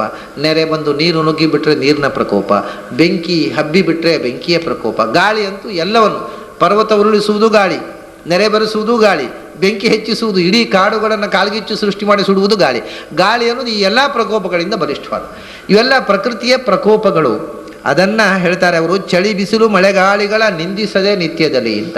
ಈ ಭಗವಂತನ ಪೂಜೆ ಇದು ಒಂದು ಅದನ್ನು ಭಗವಂತನ ಕೊಟ್ಟಿರತಕ್ಕಂಥ ಅದನ್ನು ಸವಿಯುವ ಮೂಲಕ ಭಗವಂತನ ಪೂಜೆ. ಮತ್ತೊಂದು ಪ್ರಕೃತಿಯಲ್ಲಿ ಯಾವುದು ಪ್ರಕೋಪ ಅಂತಿದೆ ನಮಗೆ ಬಾಧಕವಾಗುವುದು, ಅದನ್ನು ನಿಂದಿಸುವುದು ಪೂಜೆ ಅಲ್ಲ. ಪ್ರತಿಯೊಂದು ಕ್ರಿಯೆಯ ಹಿಂದೆಯೂ ಒಂದು ವಿಶಿಷ್ಟವಾದ ಉದ್ದೇಶ ಇದೆ. ಯಾವುದೂ ಕೂಡ ಆಗಬಾರದ್ದು ಜಗತ್ತಿನಲ್ಲಿ ಘಟಿಸುವುದಿಲ್ಲ. ಅದು ಘಟಿಸಬೇಕಾದಂಥ ಅಗತ್ಯ ಇದ್ದಾಗ ಮಾತ್ರವೇ ಅದು ಘಟಿಸುತ್ತೆ. ನಮಗೆ ಆ ಚಳಿ ಬೇಡ ಅಂತ ಅನಿಸಿರಬಹುದು, ಆದರೆ ಆ ಚಳಿಯಿಂದ ಪ್ರಕೃತಿಯಲ್ಲಿ ಯಾವುದೋ ಒಂದು ವ್ಯವಸ್ಥೆಗೆ ಅದು ಅಗತ್ಯವಾಗಿರ್ತದೆ. ಪ್ರಕೃತಿಯ ವ್ಯವಸ್ಥೆಯಲ್ಲಿ ಅನಪೇಕ್ಷಿತವಾದಂಥ ಯಾವುದೂ ಇರುವುದಿಲ್ಲ. ಅದು ಘಟನೆ ಇರಬಹುದು, ಅದು ವಾತಾವರಣ ಇರಬಹುದು, ಅಥವಾ ಒಂದು ಪ್ರಾಣಿ ಇರಬಹುದು. ಪ್ರಕೃತಿಯಲ್ಲಿ ಅನಪೇಕ್ಷಿತವಾಗಿರತಕ್ಕಂಥ ಒಂದು ಪ್ರಾಣಿ ಇಲ್ಲ. ನಮಗೆ ಅನಪೇಕ್ಷಿತವಾದಂಥ ಪ್ರಾಣಿಗಳು ಅಂತ ನಾವು DDT ಸ್ಪ್ರೇ ಮಾಡ್ತೇವೆ, ನಾವು ಬೇಡವಾದ್ದನ್ನೆಲ್ಲ ಕೊಂದುಬಿಟ್ಟು ನಾವು ಆರಾಮಾಗಿ ಬದುಕ್ತೇವೆ. ಆದರೆ ಪ್ರಕೃತಿಯಲ್ಲಿ ಆ ಪ್ರಾಣಿಗಳ ಅಸ್ತಿತ್ವಕ್ಕೆ ಅರ್ಥ ಇದೆ. ಮಣ್ಣಿನಲ್ಲಿ ಎರೆಹುಳ, ಅಯ್ಯೋ ಎಷ್ಟು ಹೊಲಸಾಗಿಬಿಡುತ್ತಪ್ಪ, ಅಲ್ಲಿ ಕಾಲಿಡ್ಲಿಕ್ಕೆ ಹೇಸಿಗೆ ಆಗುತ್ತೆ, ಎಲ್ಲ ಮಣ್ಣನ್ನು ಕೊರೆದು ಏನೇನೋ ಒಂಥರ ಅಸಹ್ಯ, ಮಣ್ಣು ಕೂಡ ಮುಟ್ಲಿಕ್ಕೆ ಹೇಸಿಗೆ ಆಗುತ್ತೆ ಅಂತ ಅಂತೇವೆ ನಾವು. ಆದರೆ ಆ ಎರೆಹುಳ ಅನ್ನುವುದು ಇಲ್ಲದೇ ಇರ್ತಿದ್ರೆ ಮಣ್ಣಿನ ಸಾರವೇ ಇರ್ತಿರ್ಲಿಲ್ಲ. ಮಣ್ಣಿಗಿಲ್ಲ ನಿಸ್ಸಾರವಾದ ಮಣ್ಣಿಗೆ ಮತ್ತೆ ಸಾರವನ್ನು ಸೃಷ್ಟಿ ಮಾಡತಕ್ಕಂಥ ಶಕ್ತಿ ಎರೆಹುಳ ಕೊಟ್ಟ. ಅದರಿಂದ ಎರೆಹುಳಗಳು ಹೆಚ್ಚು ಇರತಕ್ಕ ಮಣ್ಣಿನಲ್ಲಿ ನೀವು ಏನು ನಟ್ಟರೂ ಅದು ಬೇಗ ಫಲ ಕೊಡುತ್ತೆ. ಅಂದರೆ ಪ್ರತಿಯೊಂದು ವಸ್ತುವಿಗೂ ಅದರ ಒಂದು ಕ್ವಾಲಿಟಿ ಇದೆ. ಇದನ್ನು ನೋಡಿ, ಪ್ರತಿಯೊಂದು ಬಿರುಗಾಳಿಗೂ ಒಂದು ಉದ್ದೇಶ ಇದೆ, ಬಿಸಿಲಿನ ಬೇಗೆಗೂ ಒಂದು ಉದ್ದೇಶ ಇದೆ, ಚಳಿಗೂ ಒಂದು ಉದ್ದೇಶ ಇದೆ. ಎಲ್ಲವೂ ಕೂಡ ಉದ್ದೇಶರಹಿತವಾಗಿ ಯಾವುದೂ ಇರುವುದಿಲ್ಲ. ಆದ್ದರಿಂದ ಪ್ರತಿಯೊಂದೂ ಕೂಡ ಭಗವಂತನ ಘಟನೆಗಳಲ್ಲಿ, ಭಗವಂತನಿಂದ ಸೃಷ್ಟಿಯಾದ ಪ್ರಪಂಚದಲ್ಲಿ ನಡೆಯುವ ಎಲ್ಲ ಘಟನೆಯಲ್ಲಿ ಅರ್ಥಪೂರ್ಣತೆಯನ್ನು ಕಾಣು. ಅದು ನನಗೆ ತೊಂದರೆ ಆಯಿತು ಅದರಿಂದ ಶಾಪ ಹಾಕಬೇಡ. ಯಾಕಂದರೆ ಪ್ರಪಂಚ ಇರುವುದು ನಿನಗೋಸ್ಕರ ಅಲ್ಲ, ಒಬ್ಬನಿಗೋಸ್ಕರ ಅಲ್ಲ. ಈ ಪ್ರತಿಯೊಂದು ಪ್ರಾಣಿಗಳ ಅಸ್ತಿತ್ವಕ್ಕೂ ಒಂದು ಅರ್ಥ ಇದೆ. ಅದನ್ನು ತಿಳ್ಕೊಂಡಾಗ ಪ್ರತಿಯೊಂದು ಘಟನೆಗೂ ಒಂದು ಅರ್ಥ ಇದೆ. ಯಾವುದನ್ನು ನಿಂದಿಸಬೇಕಾದಂಥ ಅವಶ್ಯಕತೆ ಇರುವುದಿಲ್ಲ. ಚಳಿ ಬಿಸಿಲು ಮಳೆಗಾಳಿಗಳ ನಿಂದಿಸದೆ ನಿತ್ಯದಲ್ಲಿ ನೆಲದಲ್ಲಿ ಗಂಧವೇ ಸುಗಂಧವು. ಆಮೇಲೆ ಪೂಜೆ ಅಂದರೆ ಏನು? ಹೌದು, ಪೃಥ್ವಿಯಲ್ಲಿ ಗಂಧ ಇದೆ, ನೀರಿನಲ್ಲಿ ರಸ ಇದೆ. ನಮಗೆ ಗಂಧದ ಕಲ್ಲಿಟ್ಟುಕೊಂಡು, ಗಂಧದ ಕೊರಡು ಹಿಡ್ಕೊಂಡು ತೇದು ಗಂಧಾನ ಸಮರ್ಪಯಾಮಿ ಅಂತ ಮಾಡಲಿಕ್ಕೆ ಪುರುಸೋತಿಲ್ಲ. ಹಾಗಾದರೆ ನೆಲದಲ್ಲಿ ನೀನು ಕೆರೆಯ ನೀರನ್ನು ಕೆರೆಗೆ ಚೆಲ್ಲಿ ನೀನು ಗಂಧವನ್ನು ಸೃಷ್ಟಿ ಮಾಡಿದ್ದೀಯಲ್ವ. ಈ ಪ್ರಪಂಚದಲ್ಲಿ ಮಣ್ಣಿನಲ್ಲಿ ಗಂಧ, ನೀರಿನಲ್ಲಿ ರಸ, ಬೆಂಕಿಯಲ್ಲಿ ರೂಪ, ಗಾಳಿಯಲ್ಲಿ ಸ್ಪರ್ಶವನ್ನು ಸೃಷ್ಟಿ ಮಾಡಿದ್ದೀನಿ ನೀನು, ಆಕಾಶದಲ್ಲಿ ಶಬ್ದ.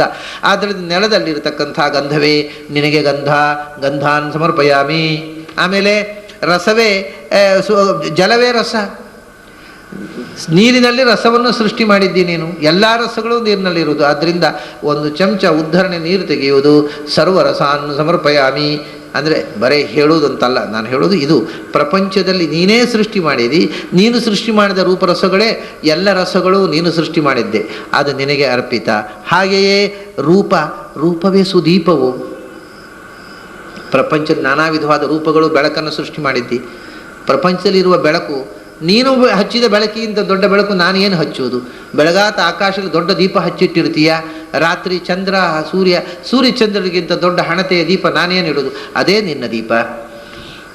ಎಲ್ಲೆಲ್ಲಿ ಒಳಗೆ ಪ್ರತಿಯೊಂದು ವ್ಯಕ್ತಿಯ ಒಳಗೂ ಒಂದೊಂದು ರೂಪದ ಒಳಗೂ ಒಂದೊಂದು ಜೀವಜ್ಯೋತಿ ಉಂಟಲ್ಲ, ಪ್ರತಿಯೊಬ್ಬ ವ್ಯಕ್ತಿಯ ಒಳಗೂ ಒಂದೊಂದು ಜೀವಜ್ಯೋತಿ ಉಂಟಲ್ಲ.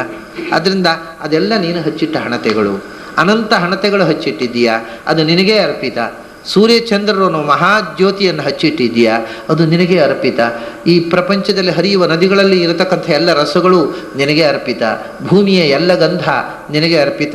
ಆಮೇಲೆ ಎಲ್ಲರೂ ಚಾಮರ, ನಿನಗೆ ಗಾಳಿ ಬೀಸಬೇಕು, ಗಾಳಿ ಬೀಸುವುದಕ್ಕೆ ಚಾಮರ ಬೇಕು, ಚಾಮರಕ್ಕೆ ಚಮರಿ ಮೃಗಬೇಕು, ಚಮರಿ ಮೃಗದ ಬಾಲದ ರೋಮ ಕತ್ತರಿಸ್ತರಬೇಕು, ಅದಕ್ಕೆ ಬೆಳ್ಳಿ ಕಟ್ಟ ಹಾಕಿಸ್ಬೇಕು. ಎಷ್ಟು ಕಷ್ಟದ ಕೆಲಸ ಅದೆಲ್ಲ ಆಗೋದು, ಭಾರಿ ಕಾಸ್ಟ್ಲಿ ಅದು ಚಮರಿ ಮೃಗ. ಏನು ಬೇಡ, ನೀವೊಂದು ಬೆಳ್ಳಿ ಚಾಮರವೇ ಆಗಬೇಕು ಅಂತಿಲ್ಲ, ಎಲ್ಲರೂ ಚಾಮರ. ನೀನು ನಿನಗೆ ಗಾಳಿ ಬೀಸುವ ವ್ಯವಸ್ಥೆಯನ್ನು ನೀನೇ ಮಾಡಿಕೊಂಡಿದ್ದೀಯ. ನಿರಂತರವಾಗಿ ಪರ್ಮನೆಂಟ್ ಆದ ಫ್ಯಾನು ವಾಯುದೇವರಿದ್ದಾರೆ ನಿನಗೆ. ಅದನ್ನು ನಾವು ಮತ್ತೊಂದು ಚಾಮರ ಹಾಕಿ ಏನು ಗಾಳಿ ಬೀಸೋದು? ಗಾಳಿಯನ್ನು ಸೃಷ್ಟಿ ಮಾಡಿದವ ನೀನು, ನಿನಗೆ ನಾವೇನು ಗಾಳಿ ಬೀಸೋದು? ಎಲ್ಲರೂ ಅಂತಂದರೆ ಗಾಳಿ ಅಂತ ಅರ್ಥ. ಅದು ಕನ್ನಡ ಶಬ್ದ, ಅದರಿಂದ ಕನ್ನಡಿಗರಿಗೆ ಒಮ್ಮೊಮ್ಮೆ ಅರ್ಥ ಆಗುವುದಿಲ್ಲ. ಎಲ್ಲರೂ ಅಂತಂದರೆ ಶುದ್ಧ ಕನ್ನಡ ಶಬ್ದ, ಅದು ಸಂಸ್ಕೃತ ಶಬ್ದ ಅಲ್ಲ. ಎಲ್ಲರೂ ಚಾಮರ. ಗಾಳಿಯೇ ನಿನಗೆ ಚಾಮರ ವಾಯುದೇವರೇ ನಿನಗೆ ಚಾಮರ ಬೀಸ್ತಾ ಇದ್ದಾರೆ, ನಾನೇನು ಚಾಮರ ಬೀಸೋದು? ಆದ್ದರಿಂದ ನಿನ್ನ ಚಾಮರದಿಂದ ನೀನು ಗಾಳಿ ಸೇವಿಸು, ನಿನ್ನ ರೂಪದ ದೀಪ ನಿನಗೆ ನೀನೇ ಇಟ್ಟುಕೋ. ಆಮೇಲೆ ಶಬ್ದವಾದ್ಯಗಳು, ಆಕಾಶದಲ್ಲಿ ಶಬ್ದಗಳು, ಅನಂತ ವಿಧವಾದ ಶಬ್ದಗಳಿವೆ. ಅದನ್ನು ನೀನೇ ಸೃಷ್ಟಿ ಮಾಡಿದವ. ಎಲ್ಲ ಶಬ್ದಗಳು ನಿನಗೆ ವಾದ್ಯ. ನಾವು ಮತ್ತೆ ಒಂದು ವಾದ್ಯ ಊದುದು ಯಾಕೆ? ಜಗತ್ತಿನಲ್ಲಿ ಇರತಕ್ಕಂಥ ಎಲ್ಲ ನಾದಗಳು, ಅದು ಹೇಳಿದೆ, ಆಕಾಶದಲ್ಲಿ ಸಹಜವಾಗಿ ಮೂಡುವ ನಾದ. ಅದಕ್ಕೆ ನಾನು ಹೇಳಿ ಬೆಳಗಾತ ಎದ್ದು ಹಕ್ಕಿಗಳು. ಅದಕ್ಕಿಂತ ಮಧುರವಾಗಿ ಯಾರು ಯಾವ ವಾದ್ಯ ಬರೆಸೋದ್ರಿ? ಹಕ್ಕಿಗಳು ಕೂಗುವುದಕ್ಕಿಂತ ಮಧುರವಾಗಿ ಬೆಳಗಾತ ಎದ್ದು, ಅದಕ್ಕಿಂತ ಮಧುರವಾಗಿ ಯಾರ ಕಂಠ? ಯಾವ ವಾದ್ಯ? ಯಾವ ವಾದ್ಯದಿಂದ? ಪ್ರಾಣಿಗಳ ನಾದವನ್ನು ಕೇಳಿಯೇ ಮನುಷ್ಯ ಸಂಗೀತ ಹಾಡಲಿಕ್ಕೆ ಕಲಿತದ್ದು. ಅದೆಲ್ಲ ಪ್ರಾಣಿಗಳ ಸ್ವರವನ್ನು ಅನುಸರಿಸಿಯೇ ಇರುವಂಥದ್ದಲ್ಲೋ. ಷಡ್ಜಂ ರೌತಿ ಮಯೂರಸ್ತು ಒಂದು ಮಯೂರ, ನವಿಲು ಷಡ್ಜವನ್ನು, ಷಡ್ಜದ ಆ ಆಧಾರ ಸ್ವರವನ್ನು ಸ್ಫೂರ್ತಿ, ಇಂಟ್ಯೂಷನ್, ಅದರ ಸ್ಫುರಣ ಬಂದದ್ದು ಮನುಷ್ಯನಿಗೆ ನವಿಲಿನ ಕೂಗನ್ನು ಕೇಳಿ, ಎತ್ತು ಗೂಳಿಯ ಕೂಗನ್ನು ಕೇಳಿ ವೃಷಭ ಸ್ವರದ, ಕೋಗಿಲೆಯ ಸ್ವರವನ್ನು ಕೇಳಿ ಪಂಚಮದ್ದು. ಹೀಗೆ ಬೇರೆ ಬೇರೆ ಪ್ರಾಣಿಗಳ ಸ್ವರವನ್ನು, ಆನೆಯ ಸ್ವರವನ್ನು ಕೇಳಿ ದೈವತ, ಕುದುರೆ ಆನೆಗಳ ಸ್ವರ ಕೇಳಿ ನಿಷಾದ ದೈವತದ ಸ್ವರವನ್ನು, ಹೀಗೆ ಪ್ರಾಣಿಗಳ ಧ್ವನಿಯನ್ನು ಕೇಳಿ ಅದರಲ್ಲಿ ಸಂಗೀತವನ್ನು ಹುಡುಕಿದ ಮನುಷ್ಯ. ಪ್ರಾಣಿಗಳಂತೆ ನಾವು ಇಂಪಾಗಿ ಹಾಡಲಿಕ್ಕೆ ಪ್ರಯತ್ನ ಮಾಡಿದ. ಸುಮಾರಾಗಿ ಪ್ರಾಣಿಗಳಷ್ಟು ಮಧುರ ಅಲ್ಲದಿದ್ದರೂ ತಕ್ಕ ಮಟ್ಟಿಗೆ ಕೇಳಬಹುದು ಅಂತಾಯಿತು, ಅದು ಸಂಗೀತ ಆಯಿತು ಅಷ್ಟೇ. ಅದು ಪ್ರಾಣಿಗಳ ಧ್ವನಿಯಷ್ಟು ಮಧುರವಾಗಿ ಮನುಷ್ಯನಿಗೆ ಹೇಳಲಿಕ್ಕೆ ಬರೋದಿಲ್ಲ, ಆದರೂ ಕೇಳಬಹುದು. ಅದು ಹಾಡಿದರೆ ಅಲ್ಲಿಂದ ಓಡಿ ಹೋಗಬೇಕು ಅಂತ ಅನಿಸುವುದಿಲ್ಲ, ಕೇಳಬಹುದು ಅನ್ನೋ ಮಟ್ಟಕ್ಕೆ ಬಂದಾಗ ಸಂಗೀತ ಕಚೇರಿ ಮಾಡಲಿಕ್ಕೆ ಪ್ರಾರಂಭ ಮಾಡಿದ. ಹಾಗಾಗಿ ಈ ಎಲ್ಲ ನಾದಗಳು ಇಂಪು, ನಾದದ ಸೌಂದರ್ಯ ಪ್ರಾಣಿಗಳ ಒಲಿಯ ಮೂಲಕ ಪ್ರಪಂಚದಲ್ಲಿ ಕೊಟ್ಟವನು ನೀನಲ್ವ. ಅಂದ ಬೆಳಗಾತ ಎದ್ದು ಆ ಪ್ರಾಣಿಗಳು ಏನು ಉಲಿತಾವೆ, ಆಕಾಶದಲ್ಲಿ ಏನು ನಾದ, ಪಕ್ಷಿ ನಾದ, ಎಲ್ಲ ಪಕ್ಷಿಗಳ ಪ್ರಾಣಿಗಳ ನಾದ, ಅದು ನಿನ್ನ ಪೂಜೆ, ಅದು ನಿನಗೆ, ಅದೇ ನಿನ್ನ ಸ್ತೋತ್ರ. ಎಲ್ಲ ನಾದಗಳು, ಶಬ್ದ ವಾದ್ಯಗಳು ಅರ್ಪಿಸಲು ಒಲಿವ. ಒಂದು ದೃಷ್ಟಿಯಿಂದ ಈ ರೀತಿಯ ಪೂಜೆ ಬಹಳ ಒಳ್ಳೆಯದು. ಯಾಕೆಂದರೆ ನಮ್ಮಲ್ಲಿ ವಾದ್ಯ ಅನ್ನೋದು ಶಬ್ದ ವಾದ್ಯ ಆಗುವ ಮೊದಲು ವಾದ್ಯ ಶಬ್ದ ಆಗಿಬಿಟ್ಟಿದೆ ಈಗ. ಅಂದರೆ ವಾದ್ಯದ್ದೇ ಗದ್ದಲ. ಅಲ್ಲಿ ದೇವರ ಪೂಜೆಯಲ್ಲಿ ಗದ್ದಲ ಅಂದರೆ ಎಲ್ಲ ವಾದ್ಯಗಳನ್ನು ಏಕಕಾಲ ಬರೆಸೋದು, ಎಲ್ಲ ಗಂಟೆಗಳನ್ನು ಏಕಕಾಲದಲ್ಲಿ ಬಡಿಯೋದು, ಎಲ್ಲ ಮಂತ್ರಗಳನ್ನು ಏಕಕಾಲದಲ್ಲಿ, ಅವನು ಮಂತ್ರಗಳನ್ನು ಕಿರಿಚೋದು, ಗಂಟೆಯನ್ನು ಹೊಡೆಯೋದು, ವಾದ್ಯವನ್ನು ಬಾರಿಸೋದು, ಒಟ್ಟಿಗೆ ಸೌಂಡ್ ಪೊಲ್ಯೂಷನ್ನು ಅಂದರೆ ಪೂಜೆ ಅಂತಾಗಿದೆ ಈಗ. ಆ ದೇವಸ್ಥಾನ ಪೂಜೆ ಆಗೋ ಹೊತ್ತಿಗೆ ದೇವಸ್ಥಾನದ ಪಾಶಾಂತರದಲ್ಲಿ ನಿಲ್ಲಕ್ಕಾಗೋದಿಲ್ಲ, ಅಷ್ಟು ಸೌಂಡ್ ಪೊಲ್ಯೂಷನ್. ಎಲ್ಲ ಶಬ್ದಗಳನ್ನು ವಿಚಿತ್ರವಾದಂಥ ನಾದಗಳನ್ನು ಕಿವುಡಾಗುವಷ್ಟು ಜೋರಾಗಿ ಗಂಟೆ ಬಾರಿಸುವುದು, ಇದೆಲ್ಲವೂ ಅಸಂಗತ. ಅದರಿಂದ ನೀನು ಪ್ರಕೃತಿಯಲ್ಲಿ ಕೊಟ್ಟಿರತಕ್ಕಂಥ ನಾದ ಕಾಡಿನಲ್ಲಿ, ಯಾಕೆಂದರೆ ಈ ನಾದಗಳನ್ನು ಕೆಡಿಸಿದವ ಮನುಷ್ಯನೇ. ಕಾಡಿಗೆ ಹೋಗಿ ಒಂದು 24 ಗಂಟೆ ನಾವು ಇದ್ದು ಬರಬೇಕು. ಈ ಪೇಟೆಯಲ್ಲಿ ಹೋದರೆ ಆ ಕಡೆ ಈ ಕಡೆ ಅಂಗಡಿಗಳಲ್ಲಿ ರೆಕಾರ್ಡ್ಗಳು, ಅವನು ಹಾಕಿದ್ದಾಗಿಂತ ಜೋರಾಗಿ ಕೇಳಬೇಕು ಅಂತ ಈಚೆ ಅಂಗಡಿ ಅವನು ಹಾಕೋದು, ಎರಡು ಒಟ್ಟಿಗೆ ಸೇರಿ ಯಾವ ನಾದವೂ ಅಲ್ಲದ ಒಂದು ಅಪಸ್ವರ ನಮ್ಮ ಕಿವಿಗೆ ಹೊಡಿತಾ ಇರುತ್ತೆ. ಅದು ಕಾಡಿಗೆ ಹೋಗಬೇಕು. ಕಾಡಿಗೆ ಹೋಗಿ 24 ಗಂಟೆ ಕಾಡಿನ ಮಧ್ಯದಲ್ಲೇ ಎಲ್ಲರೂ ಒಂದು ಎಲೆಮನೆ ಮಾಡಿಕೊಂಡಿರಬೇಕು. ಆ 24 ಗಂಟೆಯಲ್ಲಿಯೂ ಕೂಡ ಸಂಗೀತ ಇರುತ್ತೆ ಕಾಡಿನಲ್ಲಿ. ಪ್ರಾಣಿಗಳು ಪಕ್ಷಿಗಳು ಕೂಗ್ತಾ ಇರ್ತವೆ. ಅದು ಏನು ಆನಂದವಾದಂಥ ಧ್ವನಿ ಅದು. ಮನುಷ್ಯ ಆ ಆನಂದವನ್ನು ಅನುಭವಿಸುವುದನ್ನೇ ಮರೆತಿದ್ದಾನೆ. ಈ ಸೂರ್ಯಚಂದ್ರರು ಆ ಪ್ರಕೃತಿ ಭಗವಂತನದ್ದೇ ದೀಪ ಅಂತ. ಚಂದ್ರ ಪ್ರಕಾಶದಲ್ಲಿ ಕಾಡಿನಲ್ಲಿ ಹುಣ್ಣಿಮೆ ದಿವಸ ಹೋಗಿ ಕೂತುಕೊಳ್ಬೇಕು. ಯಾವ ಹಣತೆ, ಯಾವ ಟಾರ್ಚ್ ಯಾಕಿರಬೇಕು? ಹಣತೆ ಟಾರ್ಚ್ ಇಟ್ಟರೆ ಡಿಸ್ಟರ್ಬ್ ಆಗುತ್ತೆ. ಆ ಚಂದ್ರ ಪ್ರಕಾಶದಲ್ಲೇ ಇರಬೇಕು. ಆ ಕಾಡಿನಲ್ಲಿ ಇರತಕ್ಕಂಥ ಪಕ್ಷಿಗಳು ಅವುಗಳದ್ದು ಮೆಲುದನಿ ಕೇಳ್ತಾ ಇರಬೇಕು. ಇದು ಇಷ್ಟು ಶಾಂತ, ಇಷ್ಟು ಮಧುರ, ಇಷ್ಟು ಆನಂದಮಯವಾಗಿರ್ತದೆ ಪ್ರಕೃತಿ. ಅದು ನಾವು ಟಾರ್ಚ್ ಹಿಡ್ಕೊಂಡು ಅಥವಾ ಹಣತೆ ದೀಪ ಹಚ್ಚುವ ಮೂಲಕ ಪ್ರಕೃತಿಯ ನಿಜವಾದ ಬೆಳಕನ್ನು ನಾಶ ಮಾಡ್ತಾ ಇರ್ತೇವೆ. ನಾವು ನಾನಾ ವಿಧವಾದಂಥ ನಮ್ಮ ಭಾಷೆಯ ಅಪಸ್ವರಗಳ ಮೂಲಕ ಸಹಜವಾದಂಥ ಪ್ರಕೃತಿಯ ನಾದವನ್ನು ಕೆಡಿಸ್ತಾ ಇರುತ್ತೇವೆ. ಈ ಪ್ರಕೃತಿಯ ಸಹಜವಾದ ಸ್ಥಿತಿಯನ್ನು ಭಗವಂತನ ಆರಾಧನೆಗೆ ಉಪಯೋಗಿಸುವುದು ಇದು ಕಾಡಿನಲ್ಲಿ ಕೂತು ತಪಸ್ಸು ಮಾಡುವವರಿಗೆ ಹೆಚ್ಚು ಸಾಧ್ಯ. ಪೇಟೆಯಲ್ಲಿ ಕೂತು ತಪಸ್ಸು ಮಾಡುವವರಿಗೆ ಹೇಳಿದ ವಿಧಾನ ಅಲ್ಲ ಇದು. ತುಂಬ ಈ ರೀತಿಯ ಪ್ರಕೃತಿಯನ್ನು ಭಗವಂತನಲ್ಲಿ ಅರ್ಪಿಸಿ ಪ್ರಕೃತಿಯ ಸಹಜ ಸ್ಥಿತಿ